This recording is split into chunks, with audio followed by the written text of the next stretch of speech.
wanted to ask in Parliament but never got the chance to ask. So join us every Saturday, 10 a.m. till noon on GB News, Britain's news channel. Nightmare commute. Kick it up a gear with me, Patrick Christie's, at drive time, 3 till 6 p.m, Monday to Friday on GB News Radio.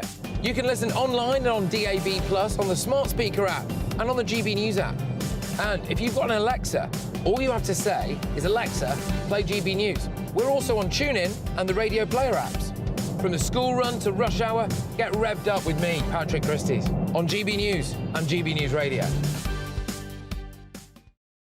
Tired of the usual focus-tested, pre-prepared Westminster runaround? Well, so am I. So you want higher taxes? Is your department to blame for this? Are you rethinking this policy? Every Sunday at 9:30, I'll be sitting down with those in power to get the truth about the issues affecting you. Let's be honest, we've known about the cost pressures of this project for years, not months. That's the Camilla Tominey Show, a politics show with personality. On GB News, the People's Channel, Britain's news channel. Join us every night on GB News at 11 p.m. for Headliners, which is 3 top comedians going through the next day's news stories, which is exactly what you need, because when the establishment has gone crazy, you need some craziness to make sense of it. Headliners. You don't have to bother reading the newspaper. We've got it covered for you. Every night at 11 p.m. and repeated every morning at 5 a.m. We won't send you to sleep like some of the other paper review shows out there. So join us 11 p.m. every night on GB News. The People's Channel, Britain's news channel.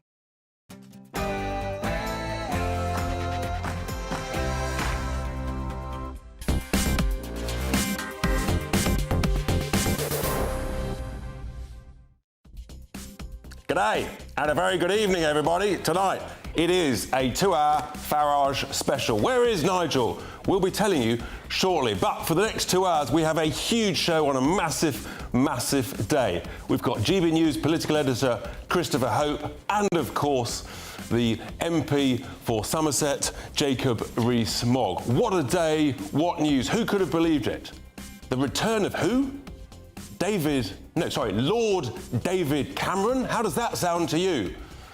The demolition, the removal of Suella Braverman. Many will be upset about that. And then, where is Nigel? Well, news is breaking where Nigel is.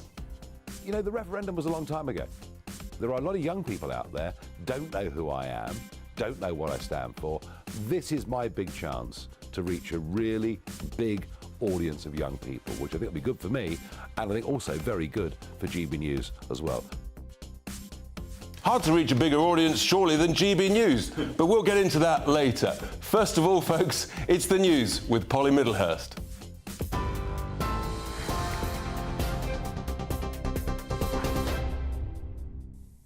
Well, the top story this hour, it's been a day of reappointments and surprises in Downing Street today. The Prime Minister saying the new cabinet is built and it is a united team. Well, GB News presenter and former Housing Minister Esther McVey was seen walking into Downing Street this evening, and since then we have learned she has been appointed to cabinet as Minister without portfolio. The so-called Minister for Common Sense is what is being suggested about her role. Meanwhile, Victoria Atkins is the new Health Secretary. She replaces Steve Barclay, who takes Environment, while Laura Trott steps in as Treasury Chief Secretary.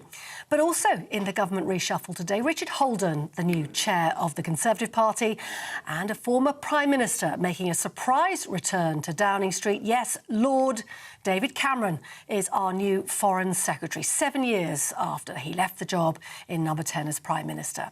He replaces James Cleverly, who takes up the Home Secretary portfolio, and that's after Suella Braverman was sacked by the Prime Minister, we understand, by telephone early on this morning, ending days of speculation about her job security in government.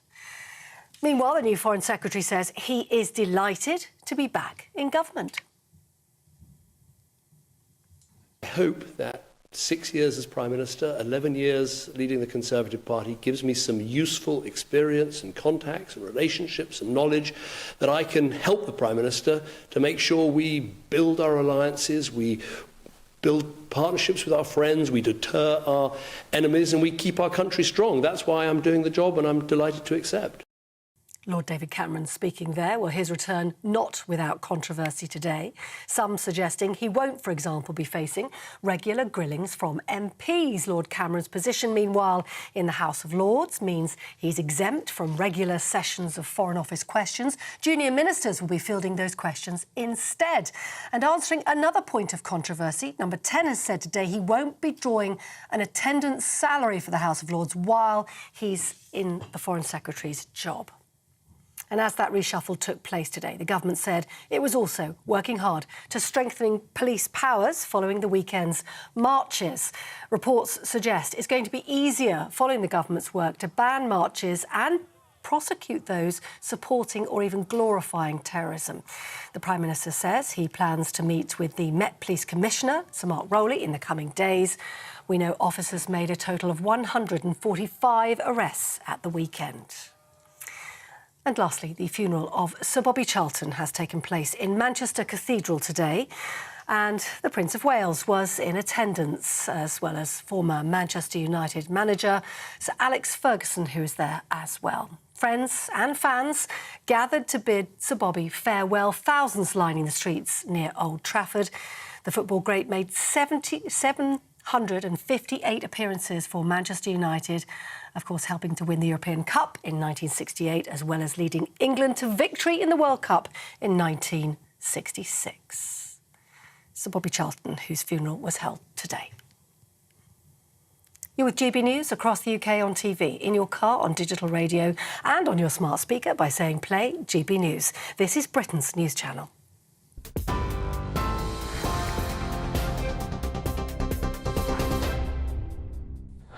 Well, today has been a shocking day in the world of politics, not least the return of former Prime Minister David Cameron. Rejected by the British people in 2016, he's back as Foreign Secretary. The day started with the sacking of Suella Braverman as Home Secretary, following a weekend of clashes between pro-Palestinian demonstrators and counter-protesters in London. Well, to get a summary of the day so far, let's go live now to Catherine Forster, our political correspondent, for the latest. Catherine, over to you. Yes, it's been an incredible day here in Westminster. Sure, many predicted the sacking of Suella Braverman. That kicked off events this morning. It was widely expected. Many Conservative MPs, especially on the right, are absolutely horrified by this, think it's absolutely the wrong call, that she spoke for many, many people. But there's plenty of other Tory MPs, One Nation Conservatives in particular, very happy indeed about this. But I think what no one saw coming was David Cameron, former Prime Minister who took us into that Brexit referendum with no plan, apparently, on what would happen if we actually voted to leave, coming back into high office as Foreign Secretary. Really an astonishing turn of events. James Cleverly, who had been Foreign Secretary, a job he loved, a job he said he'd have to be dragged out by the fingernails to leave, now, of course, Home Secretary and in charge now of stopping the boats. We've got that huge moment, haven't we, on Wednesday when the Supreme Court is due to rule on Rwanda. But Rishi Sunak, we've been used to him being cautious. We've been used to him being very careful. We've heard about Rishi Sunak resets after the summer. Then there was the conference speech. Then there was the King's speech.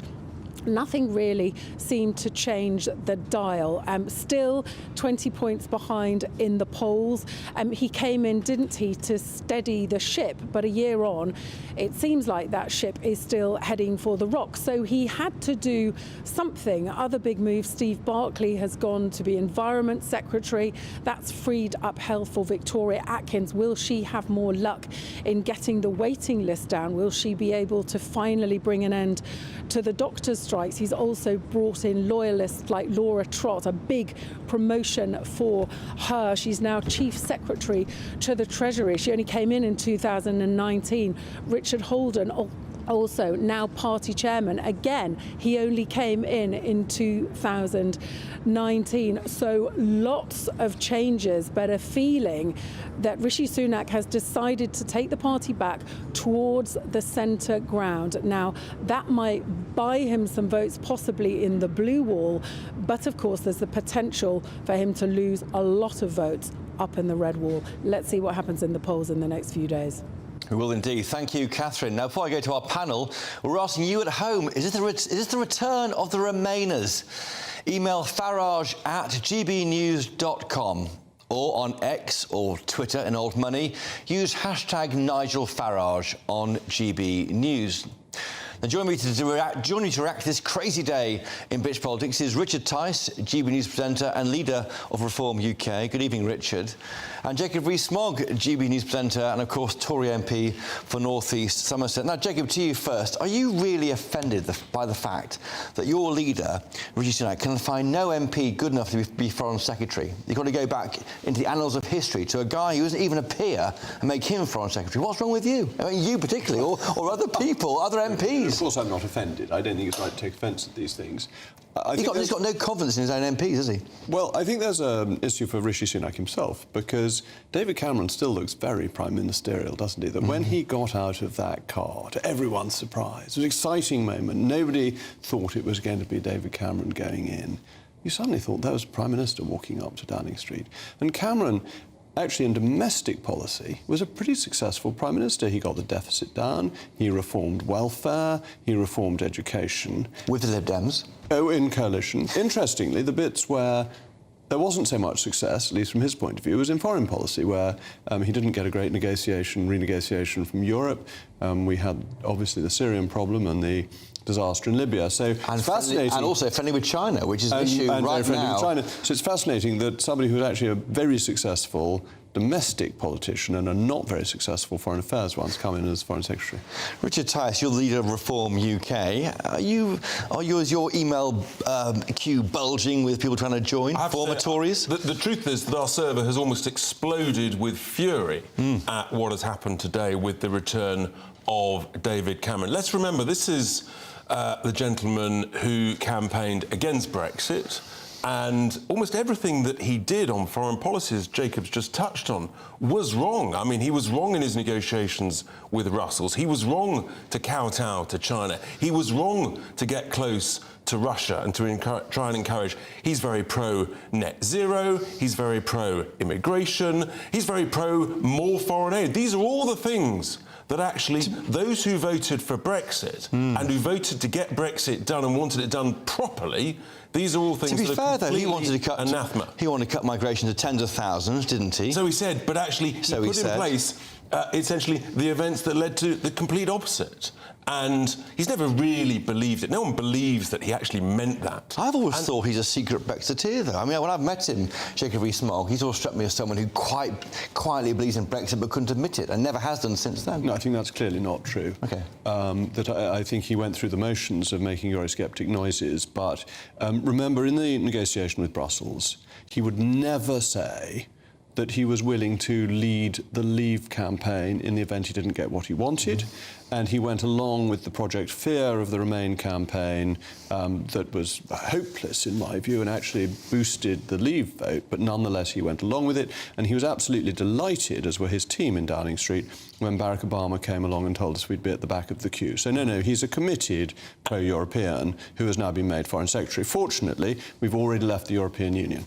The problem here... But the reality there, Chris, is that when he negotiated with Brussels, he didn't negotiate the most important thing to so many people, particularly in the Red Wall, which was freedom of movement, controlling immigration. He didn't even try. If he had tried, if he'd been in touch with the concerns of the British people, then things may have ended quite differently. I think that proves that actually he's basically pro-reasonably large-scale immigration. And what we've now got is we've got a Prime Minister that's basically ditched the Red Wall and I think is focusing on his core, solid south-east... He's brought in a chairman from the Red Wall.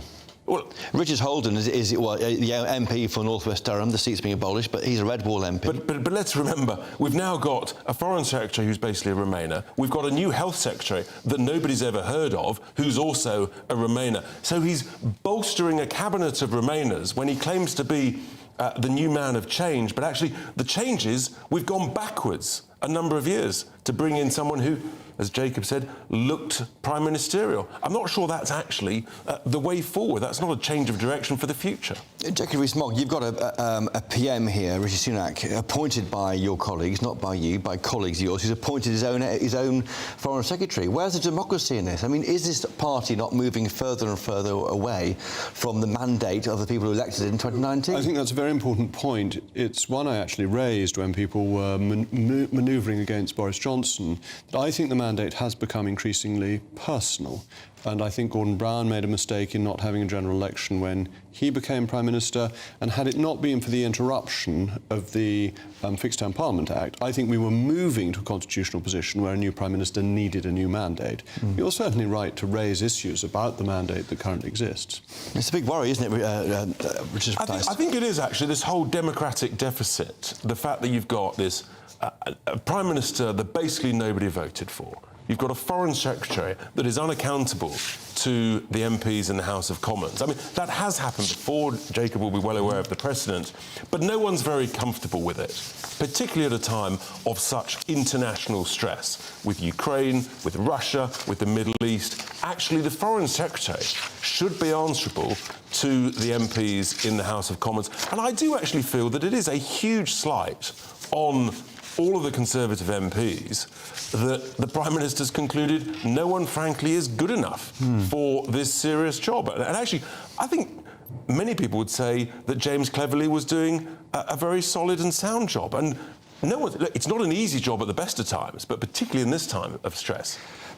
Jackie Rees-Mogg, we heard last month, didn't we, how the PM, Rishi Sunak, was trying to move away from the record of the government so far, the Tory government going back 30 years, of course. And a large part of that was a part of the government run by your old Etonian mate, David Cameron. Well, it is marvellous to have another old Etonian back in the cabinet. There's been a long gap, hasn't there? There's been a one-year gap. When I went, there was no old Etonian. Now we've got one back. I'm delighted by that. Best thing about Cameron being appointed. But to move to the serious point, there is a delicious irony in a Prime Minister making a speech about being the candidate for change and a week later, a month later, bringing back a former Prime Minister. We'll remind our viewers what was said then. Politics doesn't work the way it should. We've had 30 years of a political system which incentivises the easy decision, not the right one.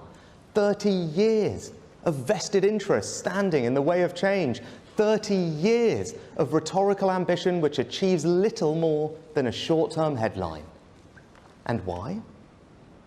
Because our political system is too focused on short-term advantage, not long-term success.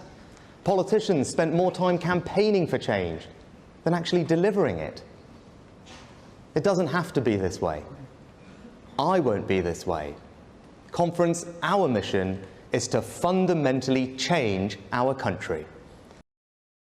Richard Tice, change our country by reappointing a former Prime Minister. I'm going to take that slogan that says long-term decisions for a brighter future. I think it's short-term decisions to take us backwards. I mean, the whole thing's extraordinary, absolutely extraordinary. Here's the other extraordinary thing. I've got it on fairly good sources that David Cameron, now Lord Cameron, we must remember, was not the first choice for the Prime Minister. Really, Richard? Apparently, the rumour is that he phoned William Hague, Lord Hague, I must get this right, to see if he wanted the job. The answer was thanks, but no thanks. Call Dave. Goodness gracious. That apparently is how this transpired. That's not a surprise, though, Jackie Rees-Mogg, because, of course, William Hague gave the seat to Rishi Sunak back in 2015. Well, I understand that they get on very well, and William Hague's very He's a mentor to him. able politician, as is David Cameron. But just think, if David Cameron had said no, it'd been Theresa May. If Theresa May had said no, it'd brought Boris back, which I might have preferred. or Liz Truss. Or Liz Truss. Brilliant, yes. It's going back about that conference speech we saw then. Of course, that conference was defined by axing the HS2 leg to Manchester. That was attacked at the time by David Cameron. If you remember, he tweeted, today's decision on HS2 was the wrong one. It'll help fuel the views of those who argue that we can no longer think or act for long term as a country, that we are heading in the wrong direction. Well, I have a sense I mean, that's extraordinary. That's I have a some sympathy on that, because I was briefly bound by collective responsibility, and I've always been against HS2. I thought it was idiotic. Yes. But when I was a minister, I had to talk an awful lot of nonsense about HS2. Did you lie to people on behalf of the government? No, I was very careful about what I said, and I usually pointed in the direction of what I'd said before I was bound by collective responsibility. But this is just one of the things about our system. When you're out of government, you can say what you like. When you're in government, you are bound by collective responsibility. It's fundamental to our constitution. But he wasn't in government when he said that. That's right. So he was free to say it. Now he's bound by... It's a bit more... It was his idea. No, I'm afraid when when you're it was his idea. When you're in government, you have to eat some of your words of things you said out of government. It's just the way our system works. But it's what frustrates decent, ordinary folk up and down the country, that there's that lack of principled conviction about what you believe in, that you have to sort of say something because you believe it when you're a backbencher, and then do a massive I don't U-turn. accept that. Doesn't that reduce trust? No, I don't think it does. As it happens, I think you need a united government. The government speaks with one voice, and you can't have ministers freelancing with their views. And therefore, you have to decide as a minister, is this so important to me that I will not serve, or is it something that I can live with for the period that I'm in office? And I think that's perfectly rational and respectful of the electorate. Otherwise, they'd never know what a government thought, because you'd get different views from every minister. Well, it's fair to say there's a lot of things that David Cameron didn't agree on. I mean, some of those things, foreign aid, HS2, net zero, all these things recently, in recent months, he's been criticising the Prime Minister. But he was so bored, so lonely, and so little to do at home that he was desperate for the call. But to be fair to Jacob Rees-Mogg, when you're in government, when you're an MP, you have to make choices, don't you? And the politics is the choices you make. If you're, with respect, you have no MPs, you can say what you like, you're not challenged in the same way as Jacob is. Yeah, but I think the point is right, we have that collective responsibility, but it's difficult for folk to trust their MPs when they say one thing one week, they're appointed a minister, and all of a sudden they're saying another thing a different way. It's not ideal, Jake. I've got a higher view of the intelligence of my voters. I think they understand these complex constitutional issues immediately and could probably write essays on them. In North East Somerset, they know. I'm going to hold you two apart just for now in a bid for some country of collective responsibility on this table, if nowhere else. It's finally been announced that Nigel Farage is going into the I'm a Celeb jungle. He's been teasing us for a while, whether he's actually going to go in or not. He's clearly been taking it very seriously, as he's been on a detox already. No, there isn't any booze in there, which is quite a serious situation in my view. Equally, and just as important, fun enough, is tea and coffee. So, as a bit of training for going into the jungle, I haven't had a drink, alcoholic drink, cup of tea or coffee now for 5 days. Well, Nigel, cheers for a cup of tea here. We'll have that we'll be back very soon with more of that. Back in a moment.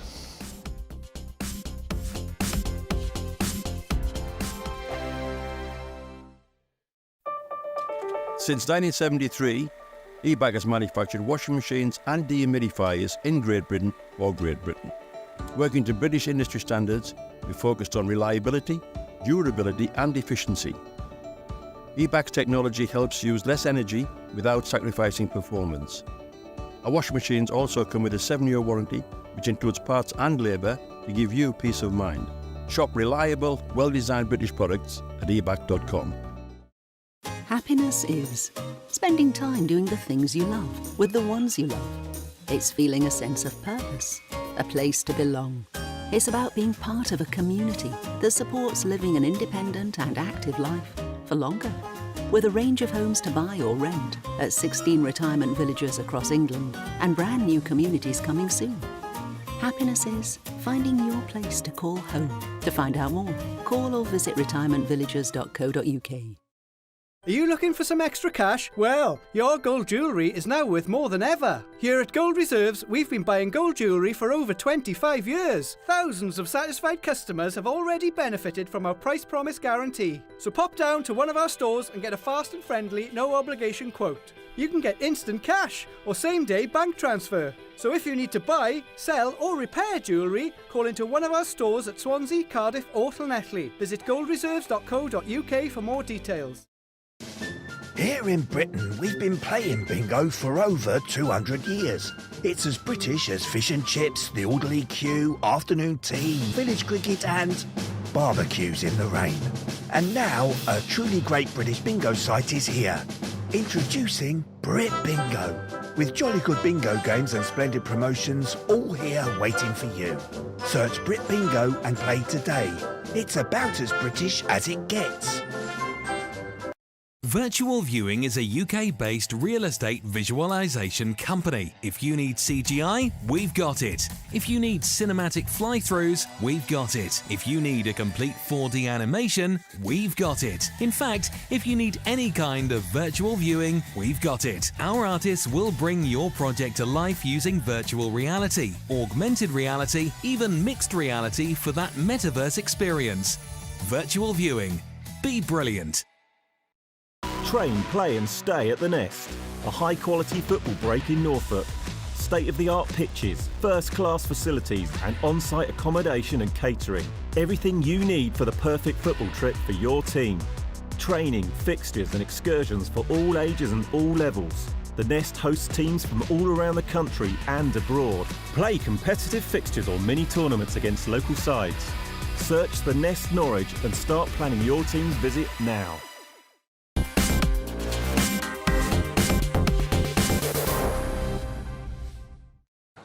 Before the break, I asked you, after the return of David Cameron to the front line of politics, is this a return of the Remainers? Well, you've been getting in touch.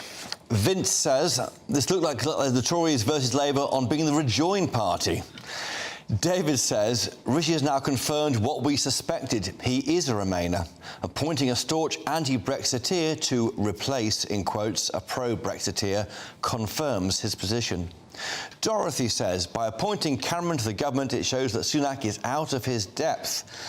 Bob says Cameron is proof there is life after death. Another Ramona in a position of power. Do keep those views coming in. Farage at gbnews.com.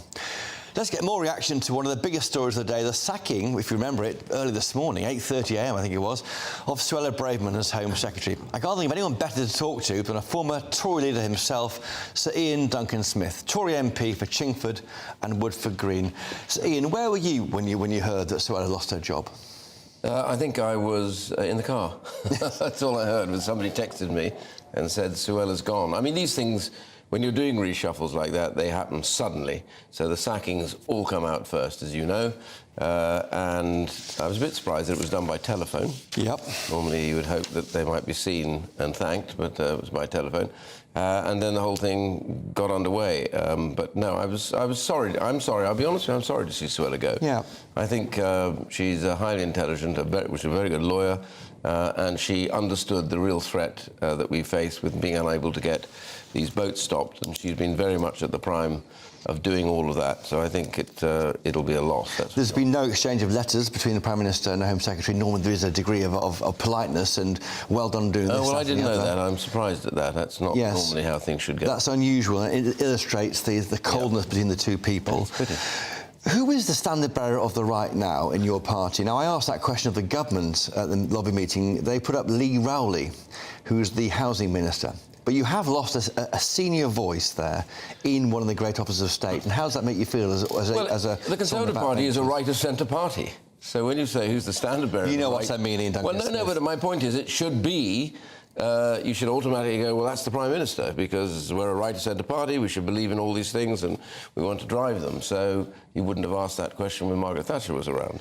You know exactly who was the standard bearer. So I'm not very good at reading the runes or looking around. I think a lot of people would claim to have that position. But my general view right now is we have a short period of time in which to get the sort of policy to bring that coalition that voted for us in 2019 hugely, got us across the line. It's a mix of people who wanted to deliver Brexit quite categorically. They wanted a control of migration, which they wanted. They wanted the government off their backs. They wanted lower taxes, absolutely clear, because many of them are on low incomes, etc. And they don't want all this woke nonsense that's been going on, which is destroying their lives, including, by the way, beating them up to get to net zero, a target which is plucked out of nowhere. Which has been watered down by the PM, Mr Sunak, hasn't it, to 2035 on some targets to avoid doing that. It's a start, but we need to go a lot further. What's your advice to Suella Braverman? If I was Suella right now, what would you be saying to me? You'd say, Suella, don't do a speech on about benches, which she has a right to do a resignation speech on about benches. I think she now needs to conduct herself on the basis that she has principles and she understands where she believes the party to go. I think it's quite legitimate if she's on the back benches. She's freer to express her view about where she thinks we ought to go, how that should work, and what, therefore, a Conservative Party over the next year should look like. She's quite at liberty to do that. I would have no problem with her doing that. When I ceased being leader, I set up the Centre for Social Justice. I campaigned to try and deliver Conservative values down to those who... Well, you famously went to government in Scotland. You saw poverty. You came back. You founded a think tank to alleviate poverty. You then did universal credit. You had a rather kind of, I would say, a better time out of government or out of being leader than being leader. No, I mean, I delivered all that and I came back into government as a result of that work. So, you know, there is always... It's not over. You know, don't think for one moment that it's over just because you're on the back benches. On the back benches is really where all politics is. When you're in government, you're trapped in collective responsibility, and that makes it very difficult. Well, Bill Cash, of course, the man who really delivered Brexit in terms of legally through the House of Commons, will tell you that people only on the back benches get things done. In government, you can't do the big things. But just to ask you quickly, what was Suella up to last week? Did you ever find out? Have you asked her? You're a fan of hers? I haven't, actually, to be honest with you. She was really goading the Prime Minister to sack her, and he did. Well, interestingly, the truth is they didn't. Here's the interesting thing. They didn't disagree about the issue of the marches. They seem to have completely agreed that the marches should not have taken place. So I think they were disagreeing, it turns out, about the tenor of what she said. But the reality is that they both came out and said the marches shouldn't take place. So in a way, they were in disagreement with the police, both of them. So it's the way it's done, I suspect, that he's acted for. Whether you like that or not, the reality is a vast majority of the public actually agreed that this was remembrance. I mean, I served in the army. I was in Northern Ireland. I lost particularly a good friend in a disgraceful way that he was killed. All of this, so I wanted to commemorate that in peace. I did not need to have some protest march taking place. Could have taken place on the Monday. So I don't know why we had to allow it on we're looking Saturday. at the government may well be tightening up the laws on when you can protest. They damn well should do. They may ban on certain days. There may be a certain threshold which is easier for police to hit. Absolutely. Are you offended at the fact that you aren't good enough to be Foreign Secretary? In fact, you and nor any of your colleagues in the House of Commons. He's had to go and find a Foreign Secretary who isn't even in the House of Lords to do the job. Is that not annoying for you? Well, I have one or two concerns. Let me say that I am sanctioned. I'm one of 7 people in Parliament that is sanctioned by the Chinese government. We discovered through IPAC, the Interparliamentary Alliance on China, there was a genocide taking place in Xinjiang. People are literally being into forced labour, slave labour. OK, that's why you couldn't be Foreign Secretary. Well, it's more than that. It's the fact that I, therefore, being sanctioned, hounded by wolf warriors, etc., as are my colleagues, our sites are attacked, and then David Cameron is coming in, and I'm a little bit puzzled about this, because until recently it appears that he's being paid by the Chinese government to promote certain things to do with the government. I want to know, I'll be honest with you, why that's a conflict, and I want to know how that is to be settled, because we are under threat the whole time, and we are members of the Parliament. A couple of people are in government, for God's sake. So this is a real question mark for me about what is that conflict and how is that to be settled. And indeed, David Cameron was quite pro-China, because I went on the plane with him back in 2011 to Shanghai. That's right. Disaster. Now, our reporter, before I bring in Richard Tice, for me, Richard, but we have got a reporter called Will Hollis who's been out in David Cameron's former Witney constituency, getting the public's reaction to the news that's been making about the comeback. Let's hear what they had to say. Was a coward when he ran away from the referendum, and it really is a situation whereby I think the Tory grandees are going to have to do something a bit more than bring back possibly the worst Prime Minister we've had this century. We needed just a change and a bit of a reform in the political system. Well, it's not necessarily a bad thing. He's got experience. That's the thing I'm looking at. Yeah, just looking at experience. Someone who might know what they're doing at least, eh? What does it say about the current state of the Tory party and the members who the Prime Minister could have chosen? Is there nobody from within his group of MPs who he thinks could perform that role? He can't make any worse job than they're doing at the moment. I think it's going to cause a huge conflict between the community. I think he's a really nice bloke and he means well, but he's a bit left on the Conservative Party. That I think is my problem with him. Well, I think he's had his time, hasn't he? And I think he's done his fair share. Why go back into it? You know, that job could have gone to somebody else. Right, so not very welcoming, are they, of David Cameron's comeback? Not Richard Tice, surprising what's at your view? all. Look, the reality is, I think millions of people of the Conservative Party or any party or no party, I think are really, really disappointed. Suella Braverman was speaking up, saying and actually writing how so many people felt. The marches shouldn't have gone ahead. I've got more to say about that later. I think they've been absolutely appalling. And, you know, on the boats, she was committed. She's committed to reducing mass immigration. These are the things that are hugely important, particularly in the Red Wall, and the Prime Minister's ditched the lot. The big question is what changed between having full confidence in her last week and then today when she's been fired. We're not going to know yet. But Philip Blond, you're joining me today. You used to work with David Cameron, didn't you? I did. You knew him well. You must be pleased, your old pal, all the old gang's back together again now. Well, no, I would say. Okay. I think that, you know, I'm a red Tory, so that means a conservatism that supports the working class, that backs what working class people need, which is a range of things, but a state that works, an economy that works, and a society that secures them culturally and socially. That's my politics. And I find kind of what happens today very, very confusing. I mean, people have to take different strategies, but I wonder what is the question to which David Cameron was the answer? You know, what is the party? The party must, in essence, be giving up on the Red Wall. It must be giving up on its majority in 2019 and decided to defend its seats in the home counties. I mean, that's the only way you can make sense of this move. What the government has said today to us in briefings that they've brought in David Cameron. He's a grown-up. He knows the world stage. He has been, you know, experienced of being a Prime Minister. The world is complicated, getting more complicated with the issues in Ukraine and in Gaza, and you need a grown-up to do it. And in fact, if you look at the team around Rishi Sunak, they are young people in comparison to David Cameron. He's 20 years older than Rishi Sunak. I don't think, you know, you can't take away David Cameron's experience from him. He's charming, he's clever. All of this is true. But I didn't think James Cleverly was failing as Foreign Secretary. I think actually he was extremely successful. I think it would be hard to take foreign policy successes and lay them at Cameron's door. He failed to get the deal. Yeah, well, quite. I mean, Libya didn't work. Nothing worked really. I mean, Libya worked initially. I think he stopped. I mean, I was out there with him, and he stopped the bloodshed in Benghazi. Yeah, but you can't intervene and then withdraw. The trouble is, you can't do kind of intervention in half measures. It's got to be at scale. It's a 5-year plan, a 10-year plan. It's a bit like levelling up, right? You can't just say it and then not deliver for it. So the tragedy is look, we all know that the Conservative Party is split. Broadly speaking, it's split across 3 groups. It's split from, like, the One Nation group, I'd say Conservative Liberals, right? That's the biggest group, isn't it? I don't think it's the biggest group, but it's certainly one that commands a good third of the Conservative Party.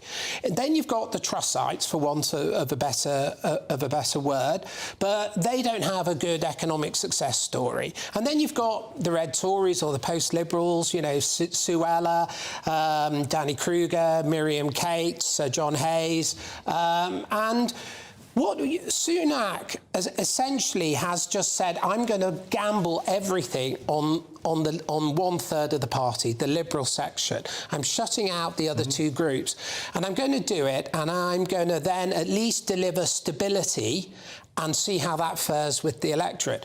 But he won't get stability. No. What he will get is an incredibly unstable party. Letters are already going in. I suspect it's a drip move.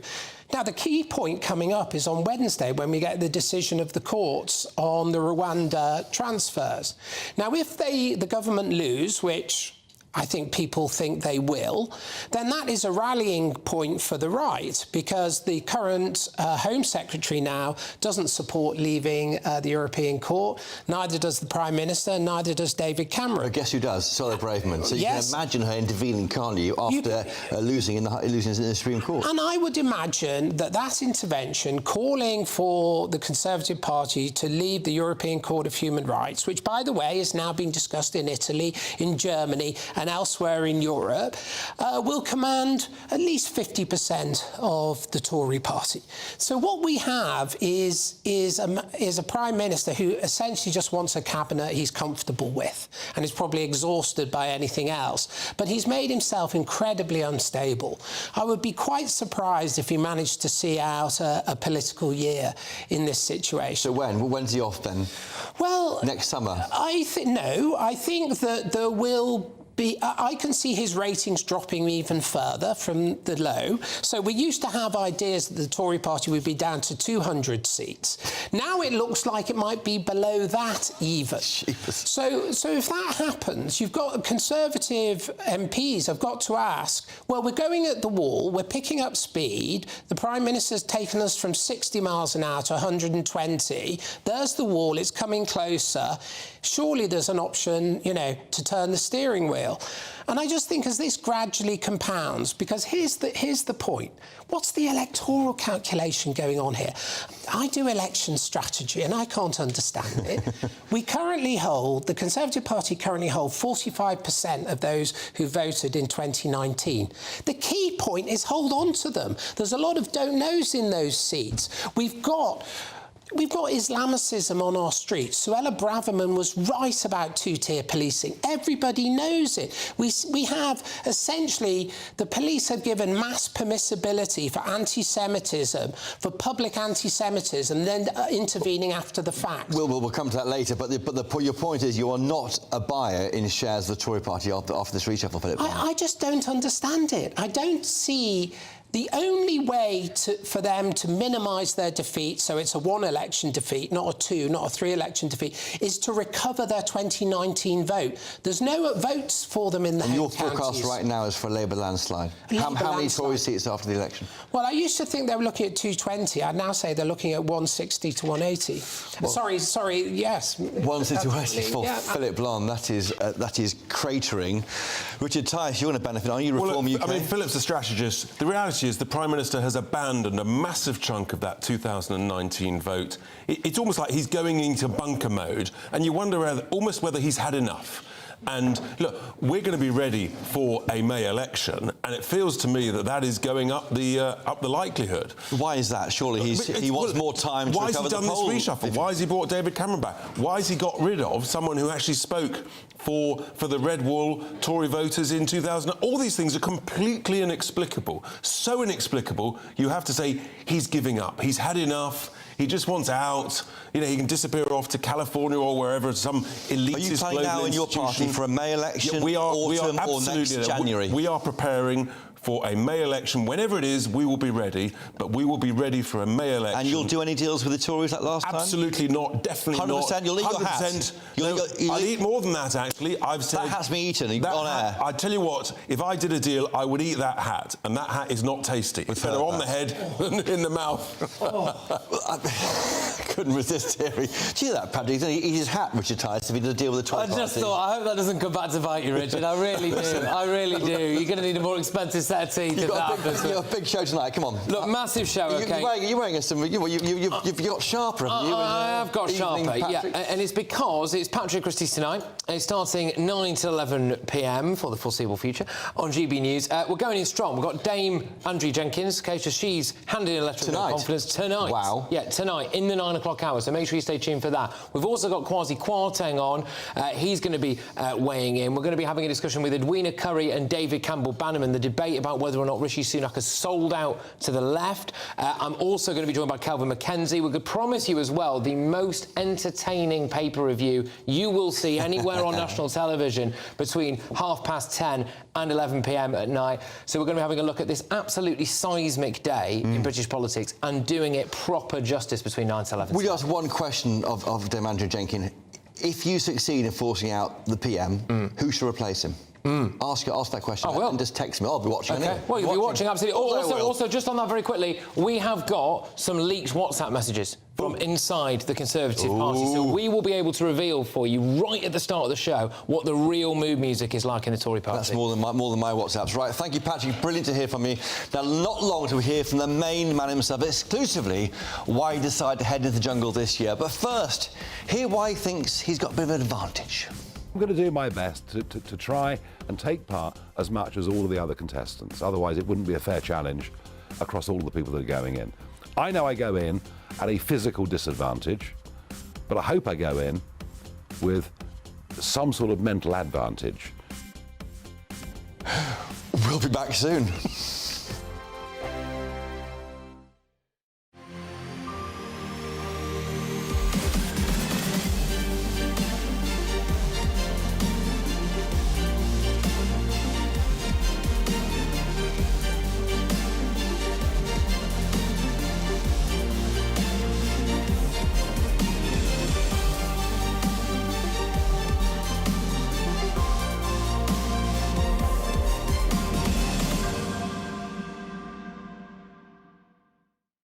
1 in 8 men will get prostate cancer in their lifetime, and you are 2.5 times more likely to get it if there's an history of prostate cancer in your family.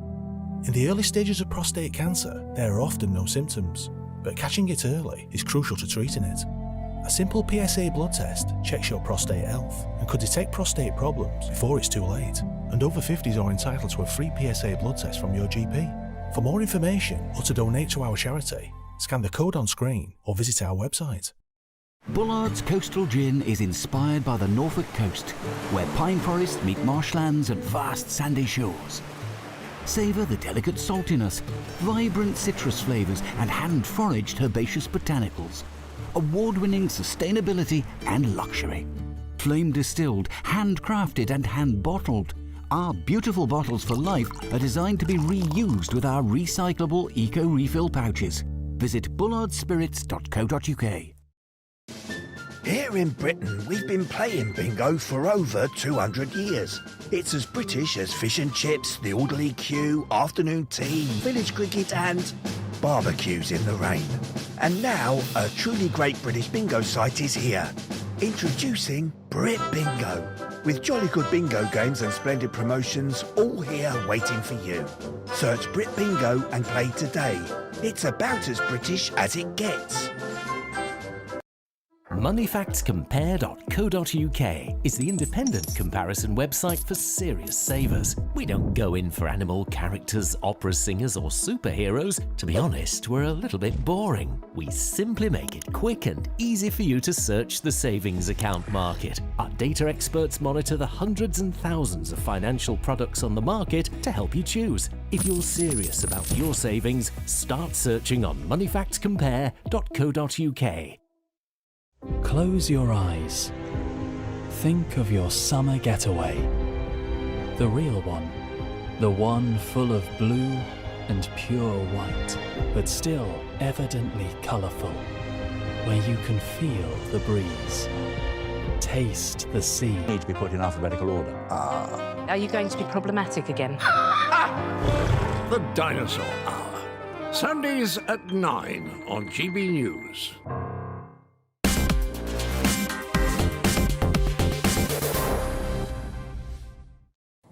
Now, over the weekend, we saw some very ugly scenes across central London, with hundreds of thousands of pro-Palestine protesters taking the streets of the capital again. More than 120 counter-protesters were arrested following violent clashes in Whitehall. It came on a weekend of remembrance, with the bulk of the confrontations between demonstrators kicking off on Saturday, Armistice Day, the 11th of November.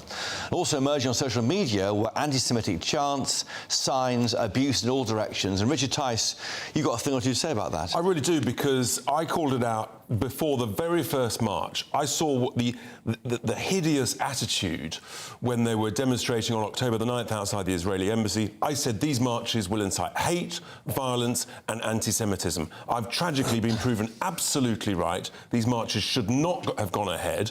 We've seen horrific anti-Semitism, and the clips that you see, which I think we're going to throw to now, just absolutely proves it. Just listen to this. Huh? What? Are you a Jew? Why are you doing? Hello? Why are you recording? Hey. Don't touch me. Do this then. Hello? Don't touch me. Why are you recording me? Say that again. Hello? Say that again. Hi. What did I say? What did you say? What did I say? Hello? Oh, look, paparazzi. Hello? What? Do you want me to talk for you? For her? Because I said something about Jews. Yes. Because I said I support free Palestine. Because I said I support Palestine. Bro, Hitler knew how to deal with these people. They probably made a program so they can create a state of Israel in the expense of Palestinian Muslims' blood. Killers! Dead to all the Jews! Fucking Hitler! OK, first of all, we're going to apologise for language in those clips there, which were very, very strong, and apologise if you have any children watching this at home. But Richard, I mean... I have to tell you, I think this is utterly disgusting. I think it's revolting. I think it was totally avoidable. And when you hear that, the whole country should be steaming mad with fury. But is it right, though? Police boss... But is it right, though? Yes, those are appalling things to say, but it's against the law. And we knew this would happen. You can't ban the march for all those people, surely. You absolutely can ban the march. So why is that? If you think it's going to break the law and lead to that level of anti-Semitism. It's like a poison that is now coursing through the vein of that protest and the vein of all of these people, and it's revolting, and it shouldn't have been allowed to happen. The police commissioner, Sir Mark Rowley, he had the opportunity to ban it. He didn't take it. Frankly, if he had any decency whatsoever, the man would resign. Well, we heard it there. Now, all the way from Staffordshire is Sir Peter Fahey, the former Chief Constable of Greater Manchester Police. He joins me now for a reaction to what Richard Tice had to say about whether the Met Police Chief should resign. Sir Peter, what are your thoughts on that and what you saw there in those really offensive clips? Those clips are absolutely offensive, but the police absolutely know that because they are dealing with huge amounts of reports of anti-Semitism and Islamophobia right across the country. So there's been a lot of focus on these particular protests, but the fact is the police are dealing with this day to day, having to investigate it and try and deal with it and deal with complaints from all different sections of the community, as well as the sort of lawlessness that we know is out there in general in certain places. I think what's been disappointing about the past week is there's been a lot of just misleading comments about what the law actually says. The police can't ban anything. The commissioner can't ban anything. All he can do is if there is, very firm evidence of serious disorder, can apply to the Home Office for that march to be banned. That has only been used in the past with situations like the National Front and the Anti-Nazi League about 10 years ago.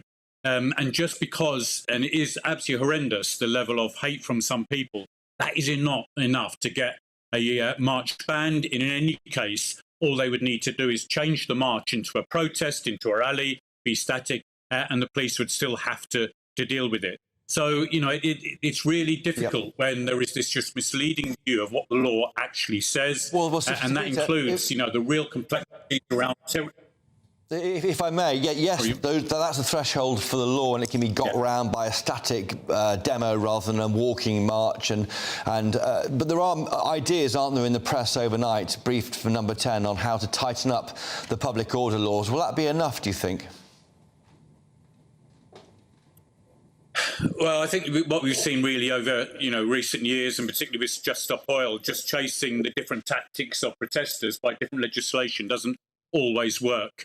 And the trouble is you can ban what you like, the police will still have to deal with it, and there could be disorder as a result. What I would say is this should not be a police decision. There are very strong emotions, very strong opinions, and I think the government should set up a mechanism whereby people could apply to the judiciary, to an independent parades commission, like they've got in Northern Ireland, or indeed to the Home Office, and they should have that power and decision. It shouldn't, lie with the police. That's not right. Sir Peter, just finally, what would you say to Richard Tice next to me, who just called for Sir Mark Rowley to be sacked or to resign? What would you say directly to Richard Tice right now about that? I just think, most people would say that the Metropolitan Police did an outstanding job on Saturday. The Prime Minister had made it clear that the ceremony at the Cenotaph had to go on and not be impeded. And a lot of officers took injuries to protect that and make sure that it didn't happen. There is no question there is a lot of hatred and a lot of anti-Semitism out there, but I think a lot of the commentary just, ignores the practicalities of the criminal law, making arrests, and there'll be a lot of officers very frustrated at the misleading view that is given about the practicalities of making an arrest in the middle of a huge protest. Well, Sir Peter Fahey, the former Chief Constable of Greater Manchester Police, thank you for joining us tonight on GB News. Now, I'm joined now by Alan Miller, the co-founder of Together, who attended some marches at the weekend. Alan, how was it? I mean, do you feel you were being policed fairly? Well, I think a couple of things. I started at the Cenotaph and at Winston Churchill, and it was very... What time was that? That was around 11 in the morning. So the time of the moment of silence? Yes, indeed, to 12:15. It was very dignified, calm.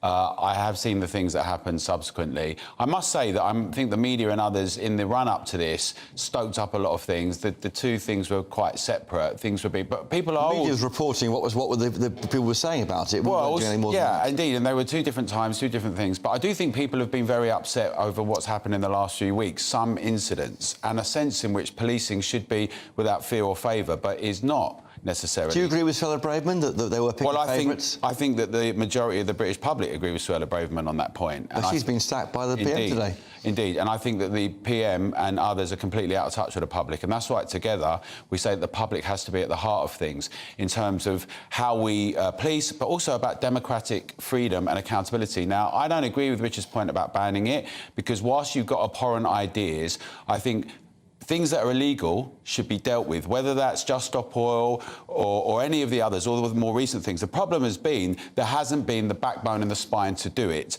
And what's happened is we've had more laws passed, even though there were laws to deal with things, around the Police Crime Sentencing Act, like we've got the Online Safety Bill, limiting our freedoms and limiting our ability to shine a light, actually, to show how brilliant civilization, to what our forefathers stood for, about our freedom and our rights, and to say this is what's so good about us and our way of life. And I'm very concerned that then I ended up going somewhere alongside where the demonstration was. I went into a pub, a great British pub, to use the bathroom, use the toilet, and I was told I couldn't come out. We had to wait there for 3.5 hours. So I was locked in at a pub. Some people might say that's a fun thing, but I actually met a couple of brilliant people. But what was quite dangerous in the sense that it was presenting us in the pub as though we were some kind of threat. No. So that was nerve-wracking. And then we were told we were going to be searched, and we couldn't leave without being searched. And what was the grounds for this, Alan? Well, they said it's emergency powers. Someone says Section 60. I didn't really get a clear answer from the Chief Constable or from any of the other people there. But it was clear to me that in this discussion about far right, that's for patriots, that seems to be about anyone who thinks that statues should be preserved. But generally, there's become an obsession, on the one hand, about all sorts of people, not being specific. And then there has been a reluctance, it seems to me, to intervene in some of the things we've seen. Yeah. Now, I know it's a difficult job, but my concern about more bans and more restrictions is that that gets imposed on all of us, like what happened to me on the weekend. Well, Alan Miller, thank you for joining us. Now, I should say that I was lucky enough to be at the Albert Hall, the Royal Albert Hall, on Saturday night, and I witnessed a rather life-affirming moment at the end of the Royal British Legion Festival of Remembrance, when the orchestra played Land of Hope and Glory, and people joined in. I just wonder whether that this maybe is where most people are, despite all the dreadful weekend. Let's have a look at what I was able to film.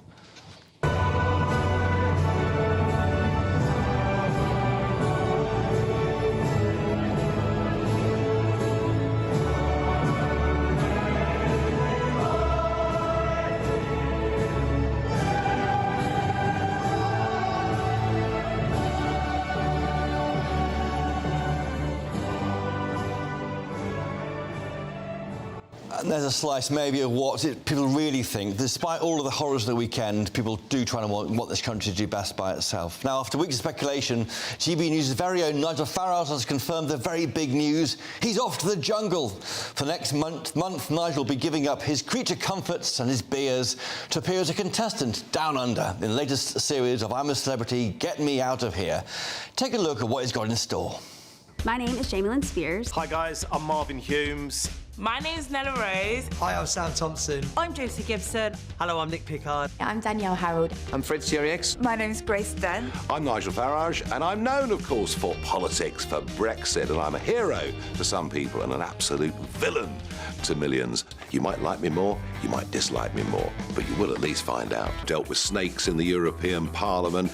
I believe I can cope with this too. Joining me now is Ben Leo, GB News reporter. Thanks for that, Ben. You're on the way out there. What's your plan? Absolutely buzzing. Can't wait. It's a rock star signing for ITV. Nigel's going to smash it in the jungle, and I get a free holiday for 2 weeks. Where's that hat gone, Richard Tice? Here's the hat. I'm going to keep it here. Come on, let's go. Try it on. Let's get ready. Just all your reporting in a hat from now on. So I'm going to be there on the ground for the duration of Nigel's stint. Fingers crossed he gets to the final. But like I said, this is a massive signing, not just for ITV and a great opportunity for Nigel, but for GB News as well. I spoke to Nigel last week about this when he was umming and ahhing about going in. He said there's 10 million plus potential people who would never have considered him before for an election or to vote for him, and may not even. Who should he be worried about the most? Fred Siriex, the First State's Match of the Day arch Remainer. Ben, we'll be watching you on the TV. In the next hour, we'll be joined once again by Sir Jacob Rees-Mogg. We'll see you after this very short break. Don't go anywhere. Thank you.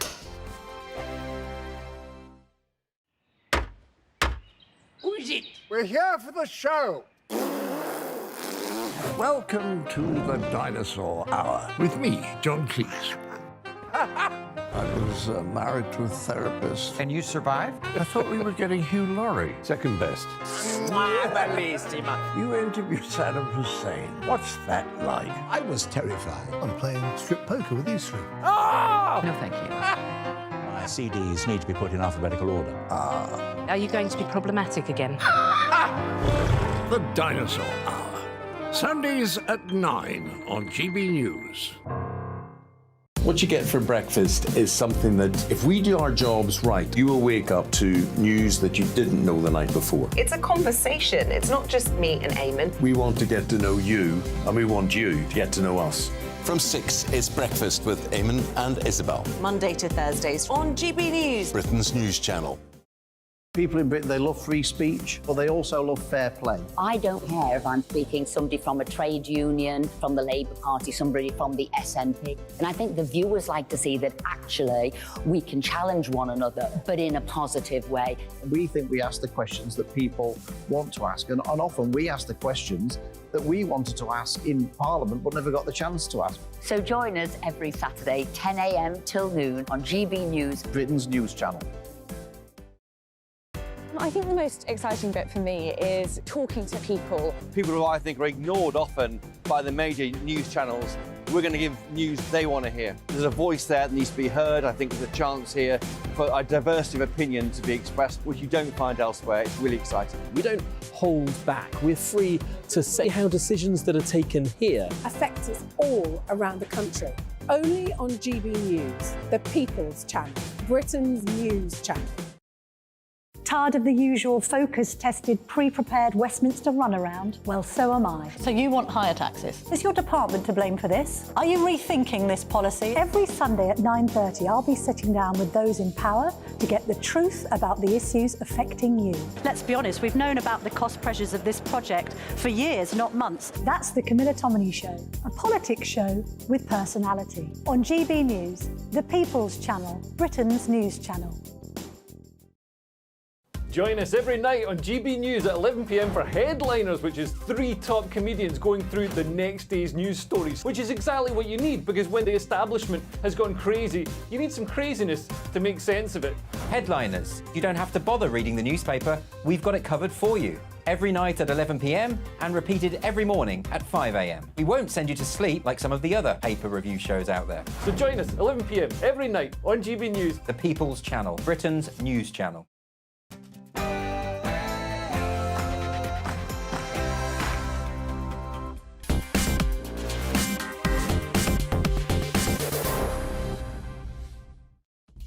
Hello, good evening, it's me, Jacob Rees-Mogg. GB News' Farage special continues without the great man himself. Anyway, as the Prime Minister continues with his cabinet reshuffle, I will be giving you my unexpurgated thoughts on today's developments. It's undoubtedly a shift to the left from Rishi Sunak as he brings back David Cameron into politics via the House of Lords. But what does it mean for the future of the Tory party? All of this starts with the sacking of Suella Braverman for her willingness to hold the Metropolitan Police to account over the Palestine marches on Armistice Day. Though the ceremony was broadly uninterrupted, there have been unruly scenes on the street of London, and have they vindicated the now former Home Secretary? Plus, we'll be hearing from a pollster on what these decisions mean for the Tory party, and from a bookmaker on what the odds are of Nigel Farage winning I'm a Celebrity, 2 of the most important questions of the day. Still, romping through the GB News Farage special with me is the leader of Reform UK, Richard Tice, and GB News' political editor, Christopher Hope. There's a great deal to get through, but first of all, what you've all been waiting for, the news of the day with Polly Middlehurst.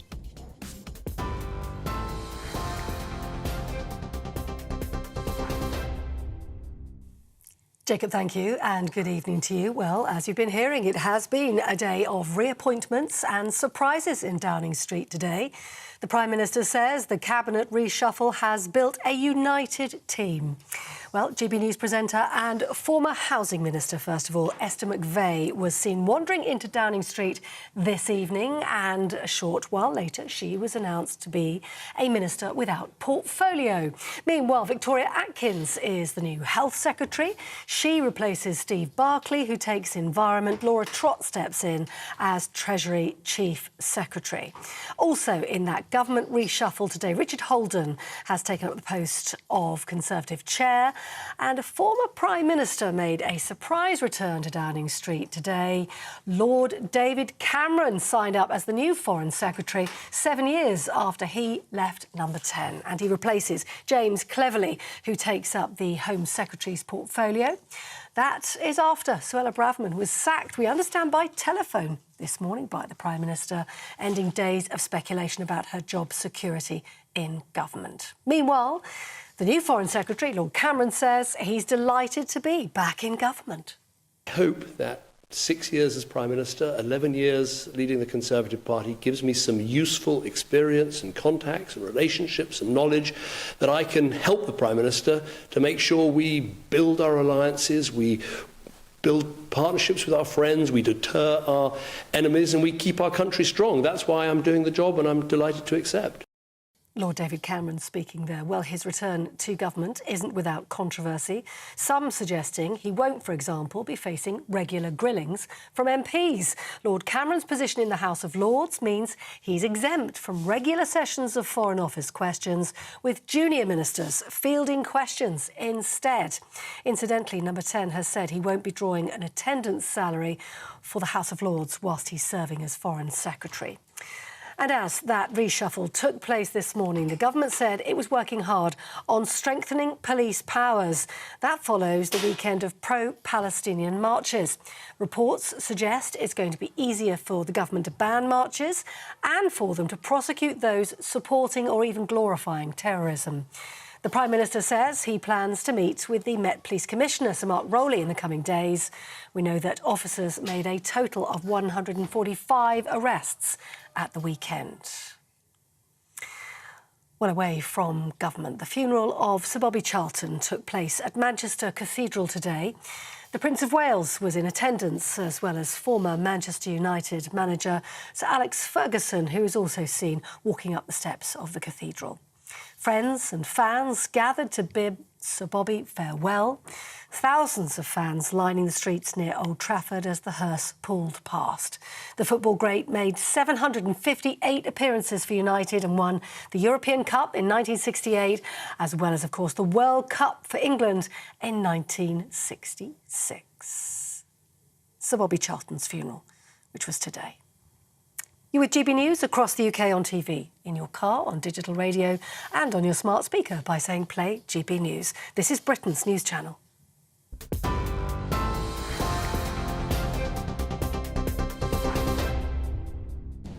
Well, it was jolly reshuffling weather and a hay harvest breeze as a Wycomist reappointed an Aldertonian. So, having had a year's gap without an Aldertonian in the Cabinet, we've got one back again, which reminds me of 1963, when Sir Alec Douglas-Home resigned his peerage and went in to the House of Commons as Prime Minister.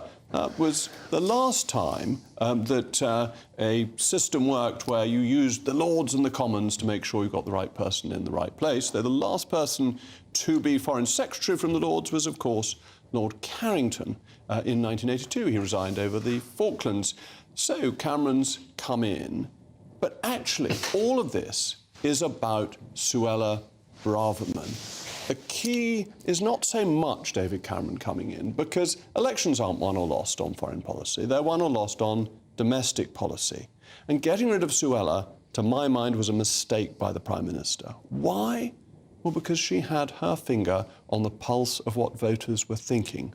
It's not to say that sometimes she may have phrased herself infelicitously. She certainly went further than some were comfortable with, and certainly the Prime Minister was a bit squeamish about.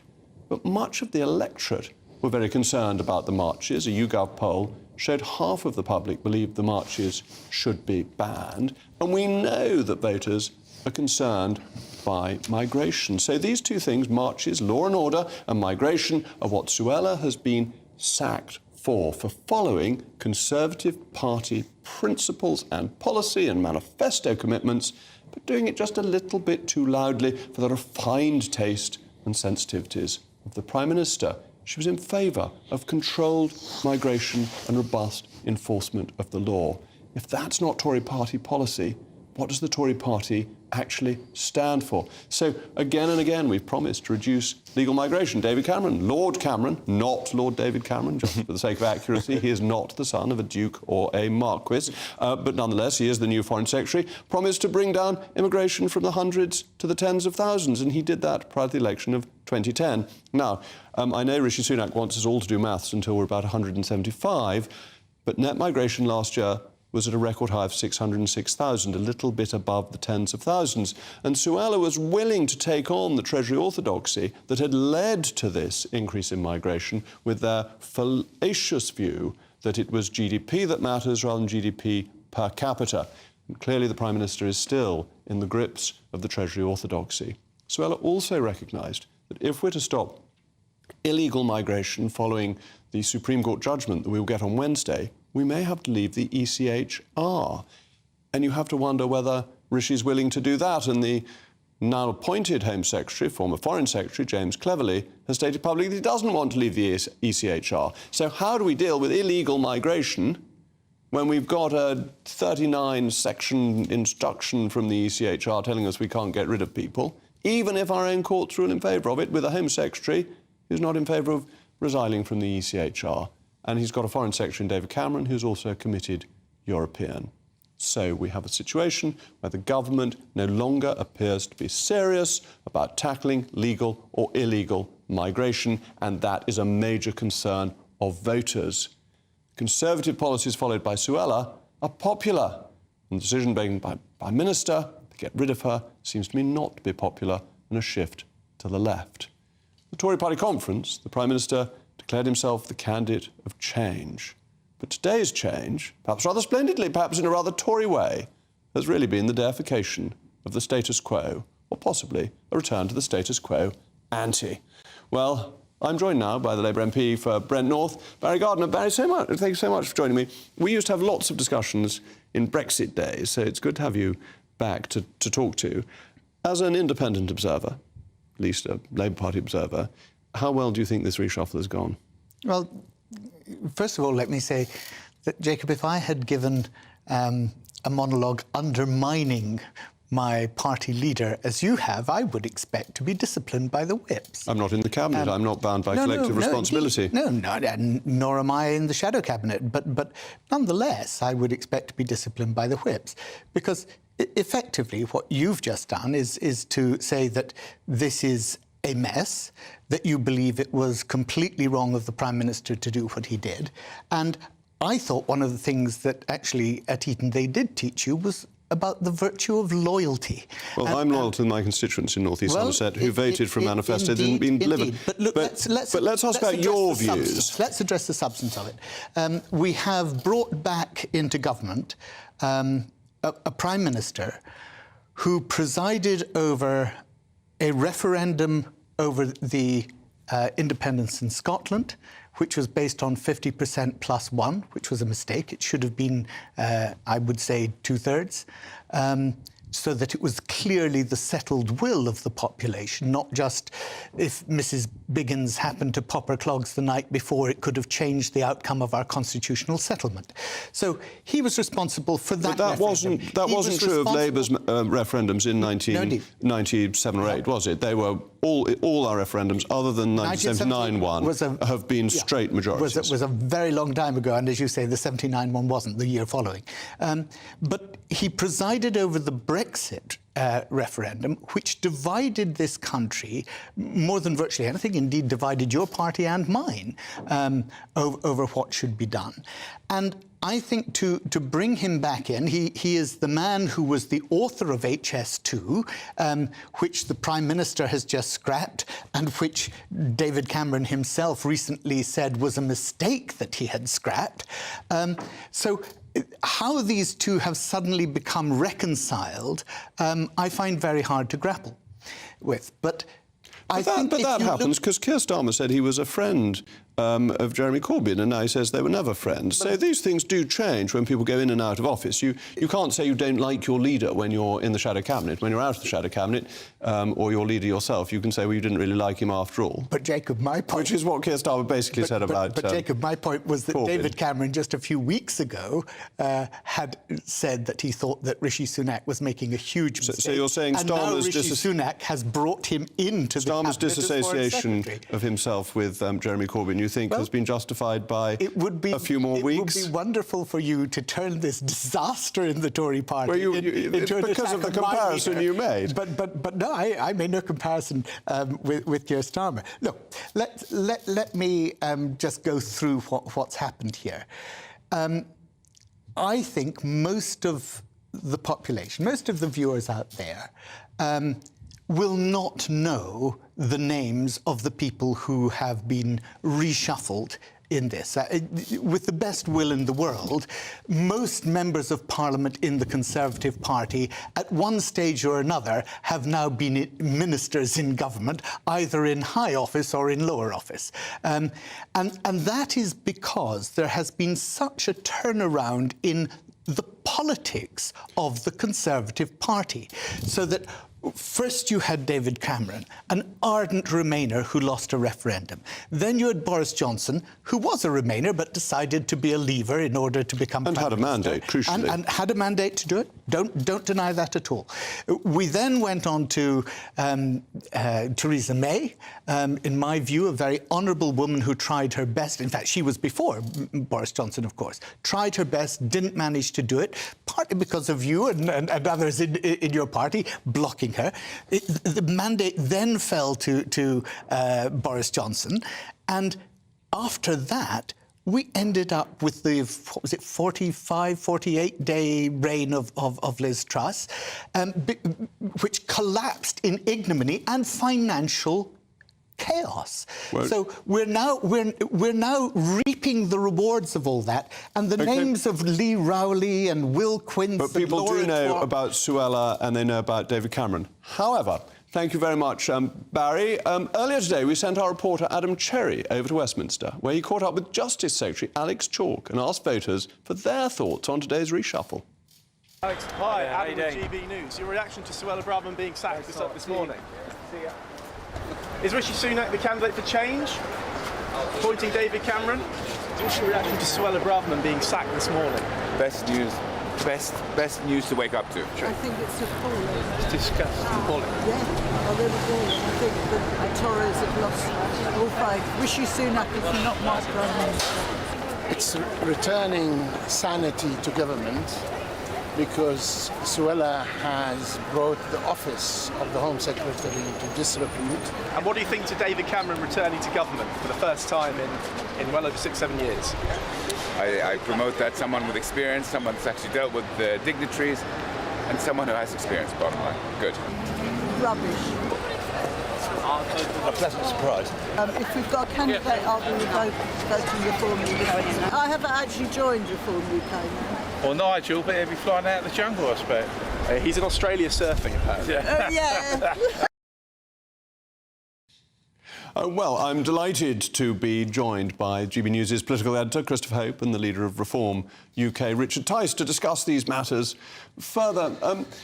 Christopher, it seems to me that what Suella was saying was popular, more popular than Suella herself, and that the Prime Minister is therefore moving away from the Tory party wanting to bring down migration and wanting to be tough on Tory. It's more than that. It's what's changed since last week. I mean, last week, I'm obviously a journalist for GB News. We asked questions of the government. We said, do you have confidence, the PM spokesman, in Suella Braverman? Yes, there's all confidence all the way through last week. Then suddenly over the weekend, something changed. Nothing changed. She's done very little since that piece appeared in the Times on Thursday morning. So what changed was he felt now's the time to move my group around. And the reason we're given in number 10 today was they want to value the collective responsibility in cabinet and work as a unified team. Well, arguably, what she was doing was simply advancing government policy and providing a bit of space for the PM to step in. Is there anything that she actually said that you can identify as not being Conservative Party policy or not being in the manifesto? No, she is saying what a lot of people think, which is there is a double standard, which you do with the police. The policing of football fans and others different to some of these marches we saw at the weekend, the pro-Palestinian marches. That is frustrating, and that's put the police into the firing line. Well, Richard, I imagine you're now thinking of rejoining the Conservative Party. Now you've got David Cameron back in office. Isn't that exciting I for you? left the Conservative Party when David Cameron was Prime Minister. Absolutely not. Exactly the opposite. There are lots and lots of Tory members who are now leaving and joining the party that I lead. Look, the Prime Minister seems to be completely out of touch with those who voted for the Conservative Party to get Brexit done in December 19. They wanted to take control of their borders, they wanted lower immigration, they wanted a proper Brexit. He's now he's got more Remainers in his cabinet, and by getting rid of Suella, who clearly believed in stopping the boats and in reducing immigration, he sent a very clear message. He doesn't care about those things. He doesn't care about the Red Wall. So who is he in touch with? Well, clearly people like Lord Cameron and Lord William Hague, who I think was his preferred choice. It's a very good question. Him to being a Marquess's or Duke's son again. We've got to get his titles right on GB News. I'm so sorry. Lord Hague, or William the Lord Hague. William the Lord Hague, yes. Absolutely right. Yes, I'm just a... But Richard, aren't you to blame here? Because you did a deal, didn't you? Yes, you did a deal, didn't you, with the Tory party back in 2019. You stood down MPs, you let down some of your candidates, you let down your members for a deal. We stood down candidates in order to get Brexit done. But look what's happened. Legally, Brexit was done, but we haven't done it properly. That's the reality. That's what we've always been very, very critical of. And it's pretty clear to me, given that he's now got more serious Remainers in his cabinet, that actually he doesn't really care anymore about Brexit. The Windsor Framework is an absolute disaster. He doesn't care about controlling his borders. I think he's out of touch with what actually people want to vote for. You have got... Thank you very much to Richard and Christopher. Coming up on GB News' Farage special, without the great man who's apparently going to be eating slugs and snails and puppy dogs' tails. As scenes of violence unfolded on the streets of London over the weekend, we'll be asking Labour friend of Israel, Steve McCabe, what he made of the clashes on our streets. Plus, we're on the jungle again, we'll be hearing about Nigel's biggest fears. Not a big fan of heights, got to tell you. Having been in a plane crash, I know that the ground does hurt quite a lot. So I'm not a big fan of heights. All the other stuff, I mean, ask any contestant. Do they like, rats or mice or snakes or creepy crawlies or witchetty bugs? I mean, the answer is no for everybody. So kind of we're all in the same boat, I think, on this, and that's part of the appeal. But it's how you deal with that. Well, we'll be asking a bookmaker what his chances are of being Tarzan, or is that Michael Heseltine?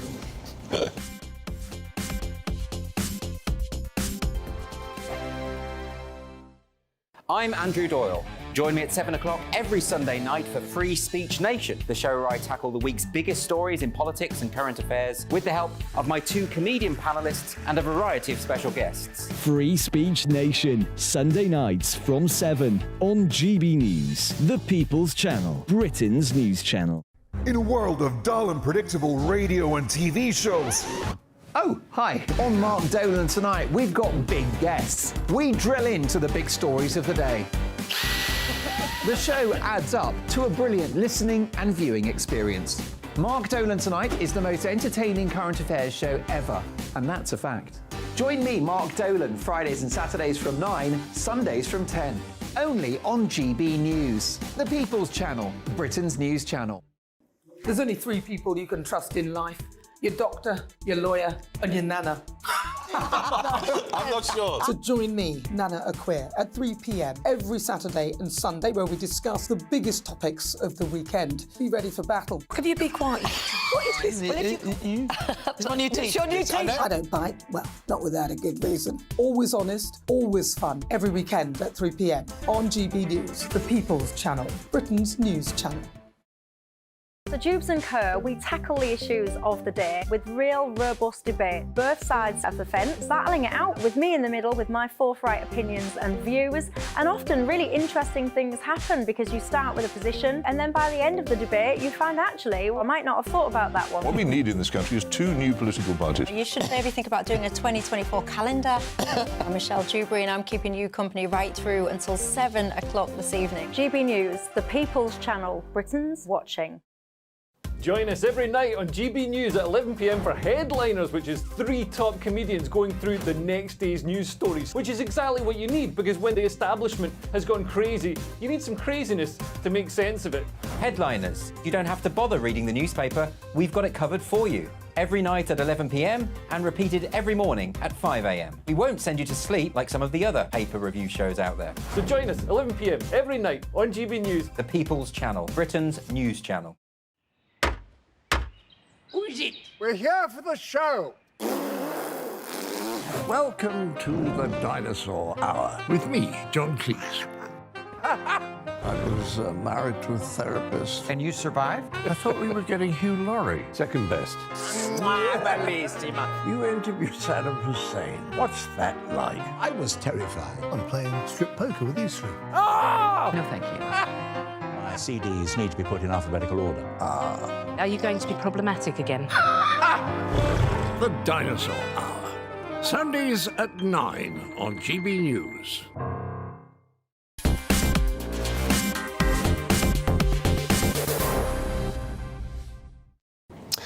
Welcome back. I'm Christopher Hope, GB News' political editor. This is GB News' Farage Special. We've been discussing the Prime Minister's reshuffle, and you've been getting in touch with your thoughts. Barry says, obviously the sacking of Suella Braverman shows the government expect to lose the High Court ruling against the Rwanda policy. That's due Wednesday. And they don't want a Home Secretary campaigning to leave the ECHR, the European Convention on Human Rights. Mark says, Sunak has sacrificed the Conservatives and my vote to the Labour Party, but are trying to follow them down the same route back into EU compliance in the forthcoming years. And Susan says the government probably already know that Rwanda has failed again, hence Suella's been sacked. Heaven help the silent majority. Well, on Saturday, more than 300,000 pro-Palestinian demonstrators marched through central London, calling for a ceasefire in Gaza. Tensions have been running high before the protest after the former Home Secretary, Suella Braverman, called it a hate march. Now, counter-protesters also took to the streets and clashed with police near the Cenotaph ahead of a service to mark Armistice Day on November 11th. At least 140 arrests were made and 7 individuals have so far been charged. The offences include assault, possession of weapons, inciting racial hatred and possession of drugs. And it's been reported that Rishi Sunak is looking to tighten laws to make it easier to ban marches and prosecute those glorifying terrorism. With me now is the Spite columnist Luke Gittos and a partner at law firm Murray Human. In a recent article, Luke wrote, "Don't ban the Armistice Day demo," adding, "We must defend the right to protest, even for those views we find abhorrent." Luke, do you still hold that view after the weekend? Absolutely, I do. I think these demonstrations show that we do live in a society where we have two-tier policing at the moment. What we saw over the weekend is a relatively small number of right-wing demonstrators showing up to counter-demonstrate, and the police coming down very hard on them. We saw mass arrests, kettling, and perhaps that was justified. We saw very little policing activity with respect to the pro-Palestinian demonstration, even though we saw reports of anti-Semitic placards, we saw racist chanting, including "From the river to the sea, Palestine will be free," and calls for the disbandment of the Israeli state, quite extreme stuff. And I think what we've learned is that the police clearly made an operational decision about how to police this weekend. We know that Mark Rowley, the head of the Metropolitan Police, did not choose to rely on his powers to close or to request the closing down of the demonstration, the banning of the demonstration.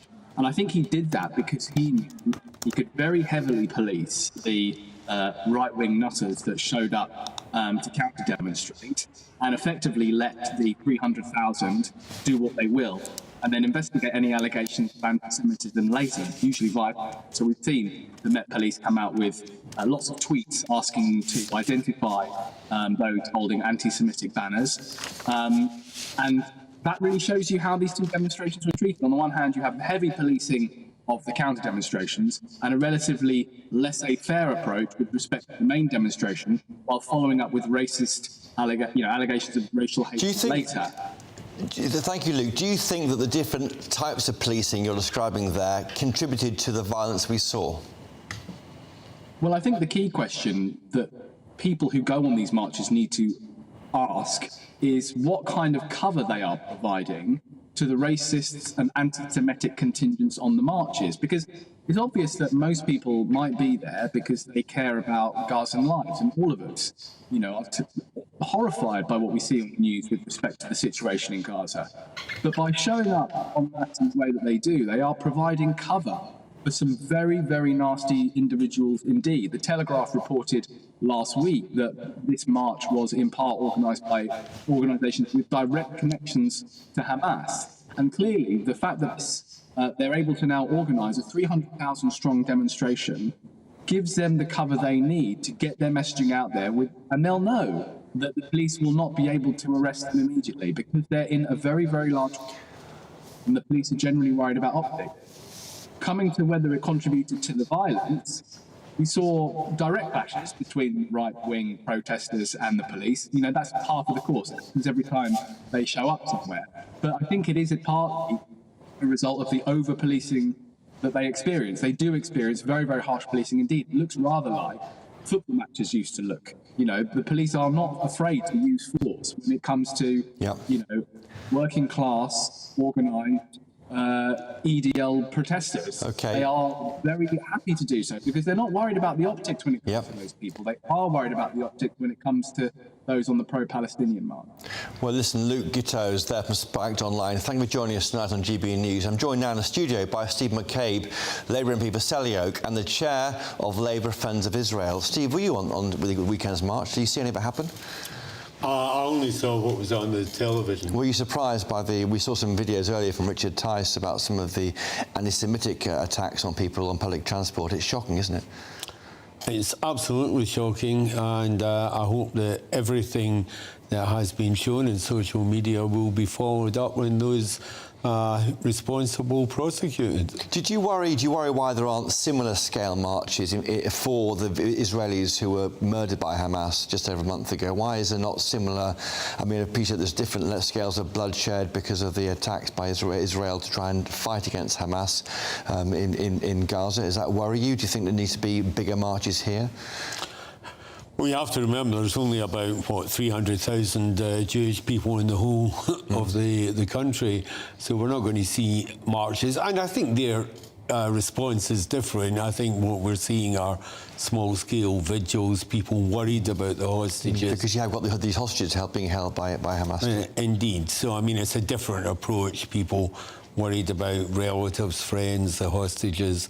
And the difficulty with the Palestinian demonstrations is that undoubtedly there are a lot of well-intentioned people involved there, people who've come to believe that this is the right thing to do. But I think, like your previous interviewee, I agree that they are actually being used to a large extent by other elements in this structure who are hell-bent on causing trouble and who are anti-Semitic and pro-Hamas. The politics of this is quite hard for the Labour Party. Are you worried about the vote on Wednesday which could come on the Queen's speech? The SNP have put forward a motion calling for a ceasefire. Do you worry that some of your colleagues might support that and jeopardise the way that the party's been held together by Sir Keir Starmer? Well, I hope they won't. I don't think it's that likely. There may be a few folk, there always is in anything like this. But, I mean, I think Keir has laid out pretty clearly what the line is. He wants to pause, doesn't he? Yes, and we have made a very clear distinction as to why we all want it to end. I don't think anybody wants it to continue, but we've made a pretty clear distinction between a humanitarian pause and the benefits and why we should work hard for that, and why a ceasefire is just simply handing the initiative back to Hamas. Well, Steve McCabe there, Chairman of Labour Friends of Israel and MP Birmingham Selly Oak. Thank you for joining us tonight on GB News. Now, coming up on GB News' Farage special, former Prime Minister David Cameron has been hauled back into politics by Rishi Sunak. But what does it mean for the Tory party? We'll be asking one of his advisors after the break. Plus, don't forget, we'll be assessing fine-tooth comb. With a fine-tooth comb, the odds of Nigel Farage becoming king of the jungle. On Patrick Christie's tonight, 9 till 11 p.m. on GB News, Suella Braverman has been sacked and David Cameron is back. I will have exclusive reaction and leaked WhatsApp messages that reveal exactly what Tory MPs make of this madness. Join me, former Chancellor Kwasi Kwarteng, Tory titan Edwina Curry and Fleet Street legend Calvin Mackenzie for a massive show on a massive day, 9 till 11 p.m.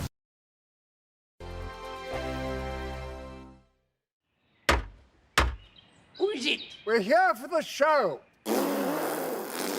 Welcome to the Dinosaur Hour with me, John Cleese. I was married to a therapist. And you survived? I thought we were getting Hugh Laurie. Second best. You interviewed Saddam Hussein. What's that like? I was terrified. I'm playing strip poker with these three. No, thank you. My CDs need to be put in alphabetical order. Are you going to be problematic again? The Dinosaur Hour. Sundays at 9 on GB News. Tired of the usual focus-tested, pre-prepared Westminster runaround? Well, so am I. So you want higher taxes? Is your department to blame for this? Are you rethinking this policy? Every Sunday at 9:30, I'll be sitting down with those in power to get the truth about the issues affecting you. Let's be honest, we've known about the cost pressures of this project for years, not months. That's the Camilla Tominey Show, a politics show with personality. On GB News, the People's Channel, Britain's news channel. In the GB Newsroom, we bring you the news as it happens. With our team of dedicated journalists across the UK, we're ready to give you accurate reporting every day. When the news breaks, we'll be there with bulletins on GB News, the People's Channel, Britain's news channel. Now then, Lee Anderson here. Join me on GB News on my show, The Real World, every Friday at 7 p.m. I'm not eating bloody cat. Are you Delicious. mental? Open your mouth. OK, here comes a train. Reminds me of the scene in Singing in the Rain. Adam, is that a good one? Whoa! Join me at 7 on GB News, Britain's news channel. I'm Andrew Doyle. Join me at 7 o'clock every Sunday night for Free Speech Nation, the show where I tackle the week's biggest stories in politics and current affairs with the help of my two comedian panellists and a variety of special guests. Free Speech Nation, Sunday nights from 7 on GB News, the People's Channel, Britain's news channel. GB News, unlike other broadcasters, isn't obsessed with the London-Westminster bubble. We think there's a nation beyond the M25, and that's why we talk about the issues that matter across the land. Join me on State of the Nation, 8 to 9 o'clock, Monday to Thursday, on GB News. Daisy's listening, and you should too. I think the most exciting bit for me is talking to people. People who I think are ignored often by the major news channels. We're going to give news they want to hear. There's a voice there that needs to be heard. I think there's a chance here for a diversity of opinion to be expressed, which you don't find elsewhere. It's really exciting. We don't hold back. We're free to say how decisions that are taken here affect us all around the country. Only on GB News, the People's Channel, Britain's news channel.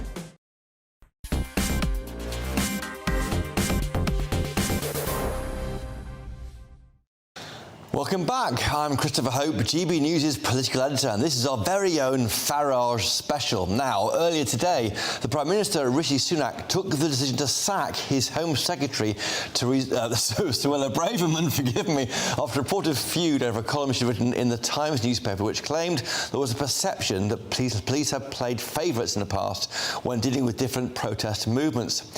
However, the really shocking decision of the day came from Mr. Sunak bringing back David Cameron into his cabinet as Foreign Secretary, moving James cleverly to replace Suella Braverman in the Home Office. Are you following me? It's quite complicated. The former PM hadn't been in the frontline politics until now and will be brought back through the House of Lords, where he was given his peerage and his clearance earlier today. But there's no doubt this represents a significant shift and is likely to upset those on the right of the Tory party. I'm joined now by somebody who knows David Cameron, well, better than me, pretty well, Alex Dean, and the Tory MP and former Business Secretary, Sir Jacob Rees-Mogg. But Alex Dean, to you first. You were Chief of Staff to David Cameron before he became leader back in 2005. Are you glad your guy's back? Well, it's a long time ago that I worked for him, but I've always admired his forthright position, and it's possible to think more than one thing at once, right? Yes. I think David Cameron is going to be a very good Foreign Secretary. I think he's got the skill set for it. I saw it even back then.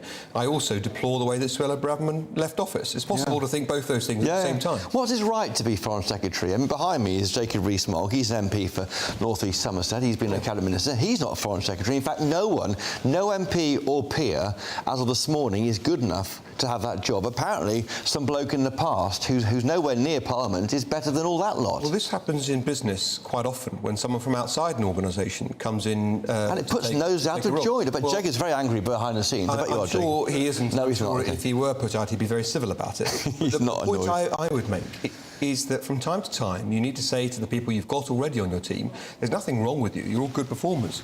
I've just found somebody better. And if we're going to carry on functioning as a team, we're going to have to live with it. And I think the Tory party will, given it's David Cameron. Well, let's find out. Jacob Rees-Mogg, it's tough.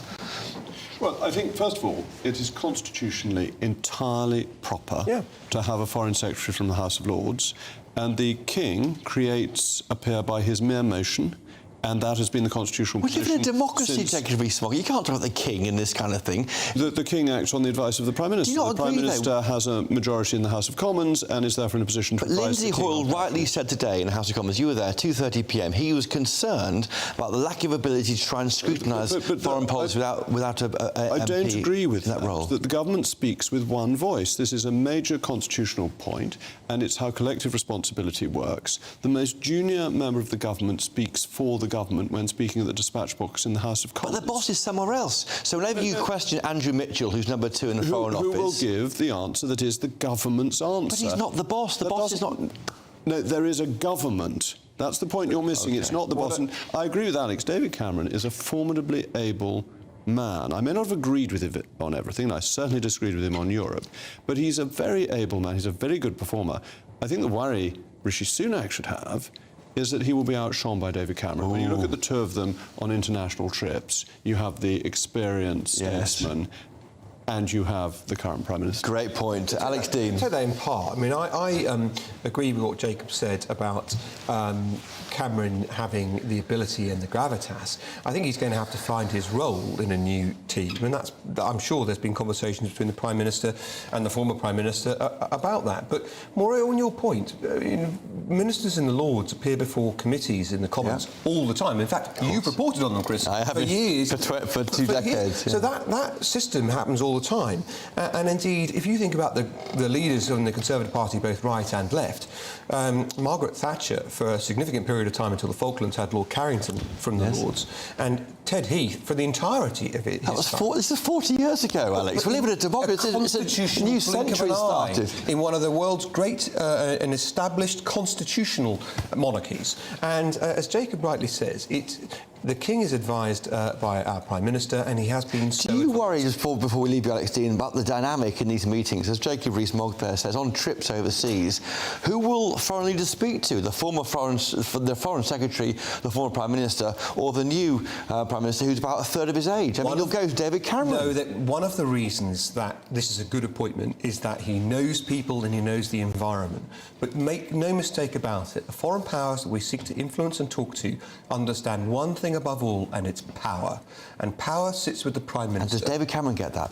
Will he not want to step in and say, well, in my day, I did that? Look, I mean, I know the guy a little bit. I'm pretty sure he won't be treading on Sunak's toes. In the end, he serves, like the rest of the cabinet, at the pleasure of the Prime Minister. Absolutely. Well, Steve, thank you for joining us for coming in today to GB News. Now, coming up, we'll also be asking a bookmaker, what are Nigel Farage's chances of winning I'm a Celebrity, Get Me Out of Here? But first, here he is discussing his worst and best potential fellow campmates.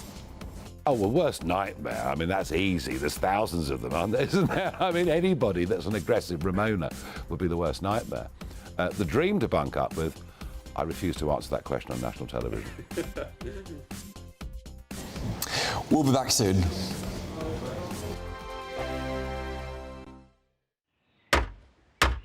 Who is it? We're here for the show. Welcome to the Dinosaur Hour with me, John Cleese.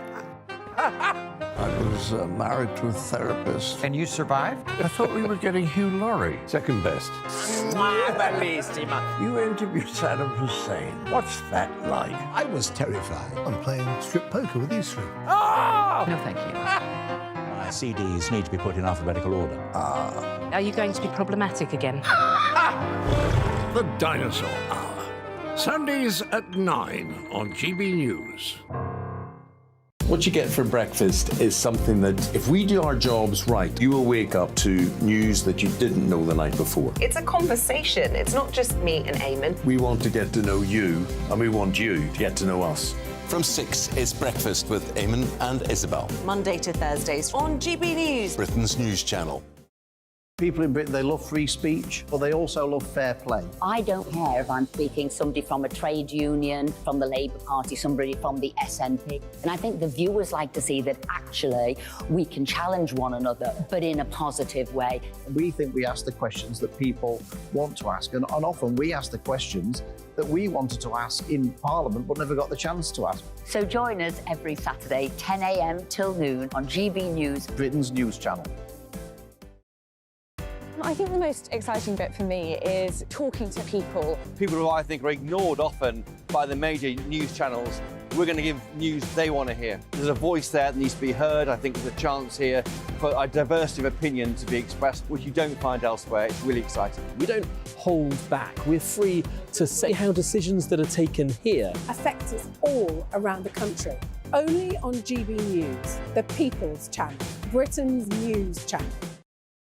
Tired of the usual focus-tested, pre-prepared Westminster runaround? Well, so am I. So you want higher taxes? Is your department to blame for this? Are you rethinking this policy? Every Sunday at 9:30, I'll be sitting down with those in power to get the truth about the issues affecting you.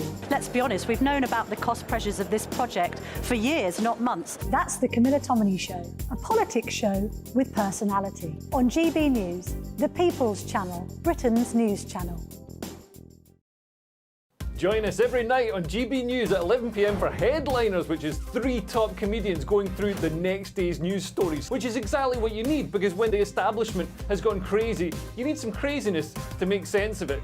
Headliners. You don't have to bother reading the newspaper. We've got it covered for you. Every night at 11 p.m. and repeated every morning at 5 a.m. We won't send you to sleep like some of the other paper review shows out there. So join us 11 p.m. every night on GB News. The People's Channel, Britain's news channel.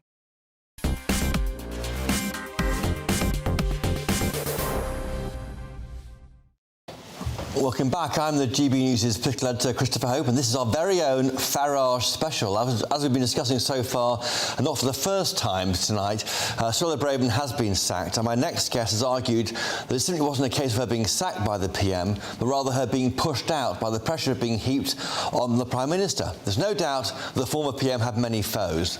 There's also now no denying that she spoke for a broad part of the electorate, and particularly GB News viewers, especially for the Tory base, we were really concerned about issues like migration and crime. So, Suella Braverman's departure is significant for the direction of the Tory party, but how will it fare with the electorate? I'm joined now by the pollster and Professor of Politics at Kent University, my old friend Matthew Goodwin.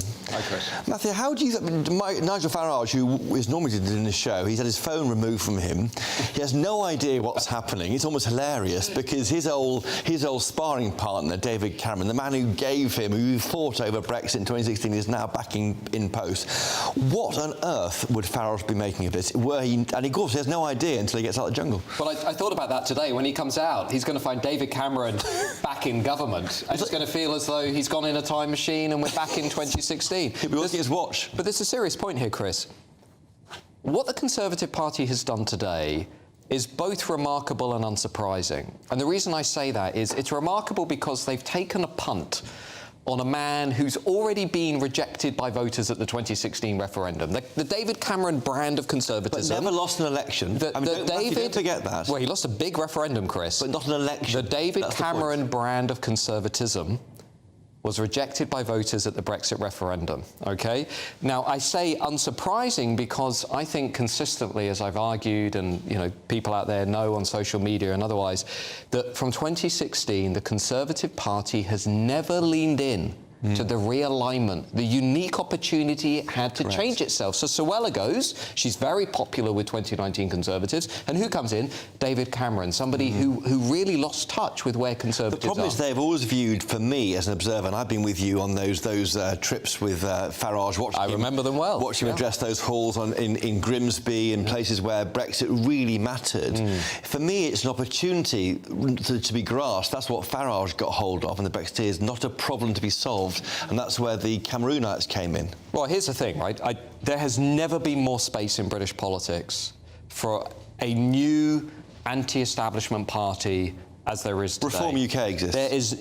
There's never been as much space as there is today. And I say that not just because of immigration being 600,000, the next figure's coming out next week. I don't say that just because of the clearly, you know, visible problems over multiculturalism with the Hamas sympathisers and the protests after Israel. I don't say it because of the broken political economy and all of those things. I say it because clearly the people in Westminster really do not understand where the rest of the country are, Chris. But the polls aren't issues. saying that. Reform is still trending at 7 points, 9 points. Richard Tice earlier will eat his hat if he does a deal at the next election with dropped candidates against Tory MPs. It's not cutting through. You are saying that, but where's the proof? Well, I think firstly, when it comes to reform, I think they're struggling with two things. One is visibility, and the other is, you know, having that big, present, charismatic figure like Nigel Farage. Reform to me today reminds me of where UKIP were when we started writing about them in 2012, 2013. Right. They were on 5%, then they were on 7%, then they were on 9%, then they were on 11%, 12%, 13%, and so on. So I think they're going to become a problem for Rishi Sunak. There's another problem, though, Chris, which is apathy. A lot of Conservatives at home, I bet a lot of people watching this show are thinking, you know, come the next election, I probably won't vote at all. And that is going to be as big a challenge to Rishi Sunak as reform. And that was a problem going back through the by-elections this year. So what has that reshuffle done today to make those voters vote Conservative? Nothing. Nothing at all. The only Conservative who was willing to challenge the consensus on immigration and multiculturalism, who was pro-Brexit, all of those things, she's gone. Now, Chris, you might say to me, look, Suella wasn't a competent minister, or, you know, she said things that a Home Secretary shouldn't say, whatever. But the point is, the Conservative Party itself now doesn't seem to have any frontline politicians who can articulate and speak for the people who took a punt on the party in 2019. And that is why I'm predicting a heavy election defeat for the Conservatives. Even worse now, post this reshuffle. Oh, much worse, much worse. You've written a book, haven't you, about the elite. Are the elite happy with David Cameron back in government? Of course they are. Of course they are. I mean, look, what makes me nervous about British politics, and you'll have thoughts on this, what worries me, whether you're on the left, whether you're on the right, whether you're in the centre, here's what worries me. All of the people who have challenged the elite consensus in recent years are gone.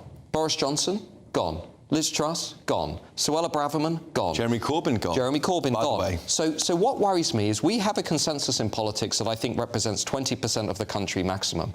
But everybody who's challenged that by supporting Brexit, by criticising immigration, by saying we should have a different economy, has eventually been forced out. Now, what kind of democracy is that when you can't have radical alternatives? Well, it's not democratic to have a PM appointed by other MPs to bring back his old pal who wasn't even a peer at the time, or an MP. I'm very Party is not democratic. I'm very surprised by Rishi Sunak. I've just looked at his Instagram before coming on this show, and the picture is him and David Cameron in a kind of warm embrace.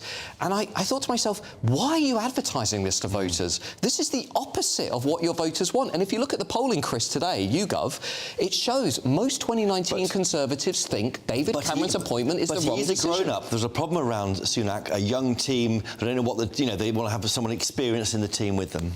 Do you know what I think is going on? I think you have a lot of people around Rishi Sunak who have spent way too much time in SW1 and Westminster and don't understand who's voting for their party. Well, Matthew Goodwin, Professor of Politics at Kent University, thank you for joining us and coming in to GB News tonight. Now, someone who would be outraged to see David Cameron entering the doors number 10 would be, as I said before, Nigel Farage, who today announced he'd be heading down under to join I'm a Celebrity, Get Me Out of Here.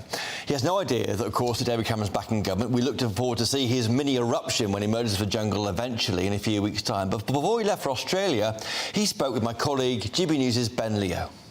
Doing it this year, I mean, they've asked me every year since 2016 to go in the jungle. I always thought, no, it's not the right time for me to do it. But I can't do it next year because we've got general election, we've got American presidential elections. So this year, I'm kind of free, in a way, to do it. You know, the referendum was a long time ago. There are a lot of young people out there, don't know who I am, don't know what I stand for. This is my big chance to reach a really big audience of young people, which I think will be good for me, and I think also very good for GB News as well. That's one reason for doing it. Second reason for doing it, do you know, for over 40 years, I've lived by the clock. Whether it was working in financial markets, whether it was in the European Parliament, whether it's being a radio broadcaster, a television broadcaster, a speaker, I've lived on news, numbers, information.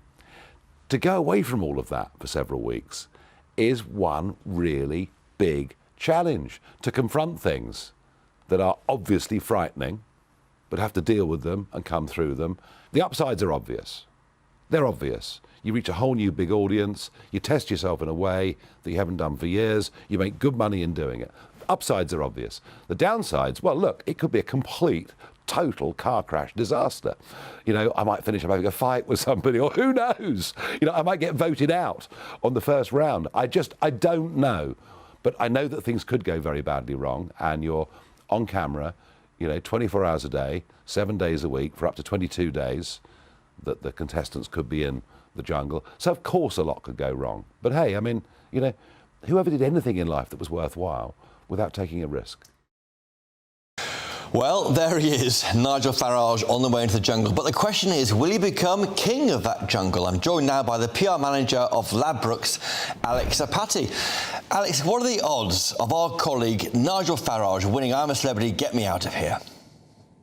Good evening, mate. Well, I'm just currently looking into pricing up Nigel Farage to get in a fight after that interview. But in terms of the outright odds himself, it's been a pretty good week actually for him, or 4 days or so. He's currently 8-1 in the betting. When he was first announced, he was around the 16-1 mark. So he's in a pretty good position. He's got every reason at the moment to feel confident. As things stand, there are only 4 names in the betting that are considered more likely than him to be crowned king or queen of the jungle. Josie Gibson currently leads the way at 7-2. Fred Siriex is a 4-1 shot. Made in Chelsea's Sam Thompson is 9-2, and Frankie Dettori, the punters, the horse racing fans' favourite, is a 6-1 shot as things stand. So, as I say, it could be much, much worse for Nigel. Thanks, Alex. Sorry, I was laughing at Nigel's legs. I haven't never seen his knees before, and all the time I've known him for 20 years. He's got a chance, of course, because he's got all those voters voted for him when he ran the UKIP party and the Brexit party, hasn't he? He's got this big army of people who want to support him. That might give him a head start, surely. I think it's a really interesting position that he's in, and it's one that he'll, I'm sure, he's with no doubt will he know that there's going to be 2 camps here. There's going to be the side that are backing him, and we're already seeing that. He's one of the most popular picks with punters. He's currently our 2nd biggest loser in the betting at the moment. But also there's going to be people that are, I guess, in a similar fashion to Matt Hancock, ready to back him for every Bush Tucker trial. So in terms of the specials specifically for Nigel Farage, we have 10-1 for Nigel Farage to quit quit at any point in the 22 days? And listen, you guys know him better than we do. Do you think he's a quitter? Is he going to walk out of there? No, he's not a quitter. He's staying as long as he can. He's going to have a great time. Well, listen, thank you, Alex Apathy from Ladbrokes, for joining us. Now, coming up next, we have Patrick Criticism tonight. Patrick, what's coming up? Well, look, we're going in strong straight away. We've got some leaked Tory WhatsApp messages from behind the curtains to tell you what the Tories are really feeling. Andrea Jenkins has handed a letter of no confidence in. She wants to lead the charge for other MPs to do the same. She will join us for an exclusive. Kwasi Kwarteng, former Chancellor, joins us for an exclusive. And we also have our box office panel as well. We've got Belinda DeLucy, Carol Malone, Benjamin Butterworth, and a smattering of Calvin Mackenzie for the most entertaining pay-per-view you will see on national television. That sounds amazing. Your first show and the first of many. I can't wait to watch it. Cheers, mate. But for now, that's all from me, and over to the weather. Good evening, I'm Alex Deakin and this is your latest weather update from the Met Office for GB News. Tomorrow will be a case of lots of showers and gusty winds with some sunny spells, particularly in the afternoon across the south. Today we've been dealing with Storm Debbie heading out now into the North Sea, but it's produced quite a lot of gusty winds through the day and it's still producing some wet weather in eastern Scotland. That'll slowly ease through the night. There'll be showers further south, some clearer spells in between the heavy showers and still a breezy night for most, although the winds, as I say, will be easing down as the storm clears through. Temperatures, as the winds ease in northern Scotland, maybe not far off freezing actually, but most places mid to high single figures, 10 or 11 in the south. Now in the southwest, some very heavy rain comes in around dawn, and this band of heavy rain with thunderstorms works its way across southern counties during the morning. Met Office do have a yellow warning in place. A lot of heavy rain falling in a short space of time, and some gusty winds, as well as flashes of lightning and rumbles of thunder. As that clears, it does turn brighter in the south. Further north, lots of cloud and plenty more showers to come throughout the day. So rain just coming and going and staying pretty breezy. Again on Wednesday, certainly across most of Scotland, northern England, expect more showers. There'll be a feed of showers coming into the north coast of Northern Ireland. But northern Scotland may turn brighter and drier. Not too many showers in the south on Wednesday. A decent chance of a largely dry day here, with temperatures 8 to 10 across the north, 11 to 13 further south.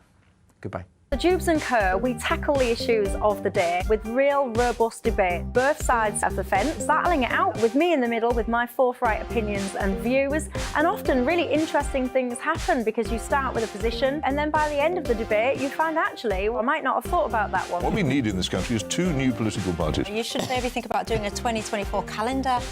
I'm Michelle Dewberry and I'm keeping you company right through until 7 o'clock this evening. GB News, the People's Channel, Britain's watching. I'm Andrew Doyle. Join me at 7 o'clock every Sunday night for Free Speech Nation, the show where I tackle the week's biggest stories in politics and current affairs with the help of my 2 comedian panellists and a variety of special guests. Free Speech Nation, Sunday nights from 7 on GB News, the People's Channel, Britain's news channel. In a world of dull and predictable radio and TV shows. Oh, hi. On Mark Dolan tonight, we've got big guests. We drill into the big stories of the day. The show adds up to a brilliant listening and viewing experience. Mark Dolan Tonight is the most entertaining current affairs show ever, and that's a fact. Join me, Mark Dolan, Fridays and Saturdays from 9, Sundays from 10. Only on GB News, the People's Channel, Britain's news channel. There's only 3 people you can trust in life. Your doctor, your lawyer, and your nana. I'm not sure. So join me, Nana Aquare, at 3 p.m. every Saturday and Sunday, where we discuss the biggest topics of the weekend. Be ready for battle. Could you be quiet? What is this? It's my new teeth. It's your new teeth. I don't bite. Well, not without a good reason. Always honest, always fun. Every weekend at 3 p.m. on GB News, the People's Channel, Britain's news channel. The Jubes and Kerr, we tackle the issues of the day with real, robust debate, both sides of the fence, battling it out with me in the middle with my forthright opinions and views. And often really interesting things happen because you start with a position and then by the end of the debate you find actually, well, I might not have thought about that one. What we need in this country is 2 new political parties. You should maybe think about doing a 2024 calendar. I'm Michelle Dewberry and I'm keeping you company right through until 7 o'clock this evening. GB News, the People's Channel, Britain's watching. Join us every night on GB News at 11 p.m. for Headliners, which is 3 top comedians going through the next day's news stories, which is exactly what you need, because when the establishment has gone crazy, you need some craziness to make sense of it. Headliners. You don't have to bother reading the newspaper. We've got it covered for you. Every night at 11 p.m. and repeated every morning at 5 a.m. We won't send you to sleep like some of the other paper review shows out there. So join us 11 p.m. every night on GB News. The People's Channel, Britain's news channel. Who is it? We're here for the show. Welcome to the Dinosaur Hour with me, John Cleese. I was married to a therapist. And you survived? I thought we were getting Hugh Laurie. Second best. You interviewed Saddam Hussein. What's that like? I was terrified. I'm playing strip poker with these three. Oh! No, thank you. My CDs need to be put in alphabetical order. Are you going to be problematic again? The Dinosaur Hour. Sundays at 9.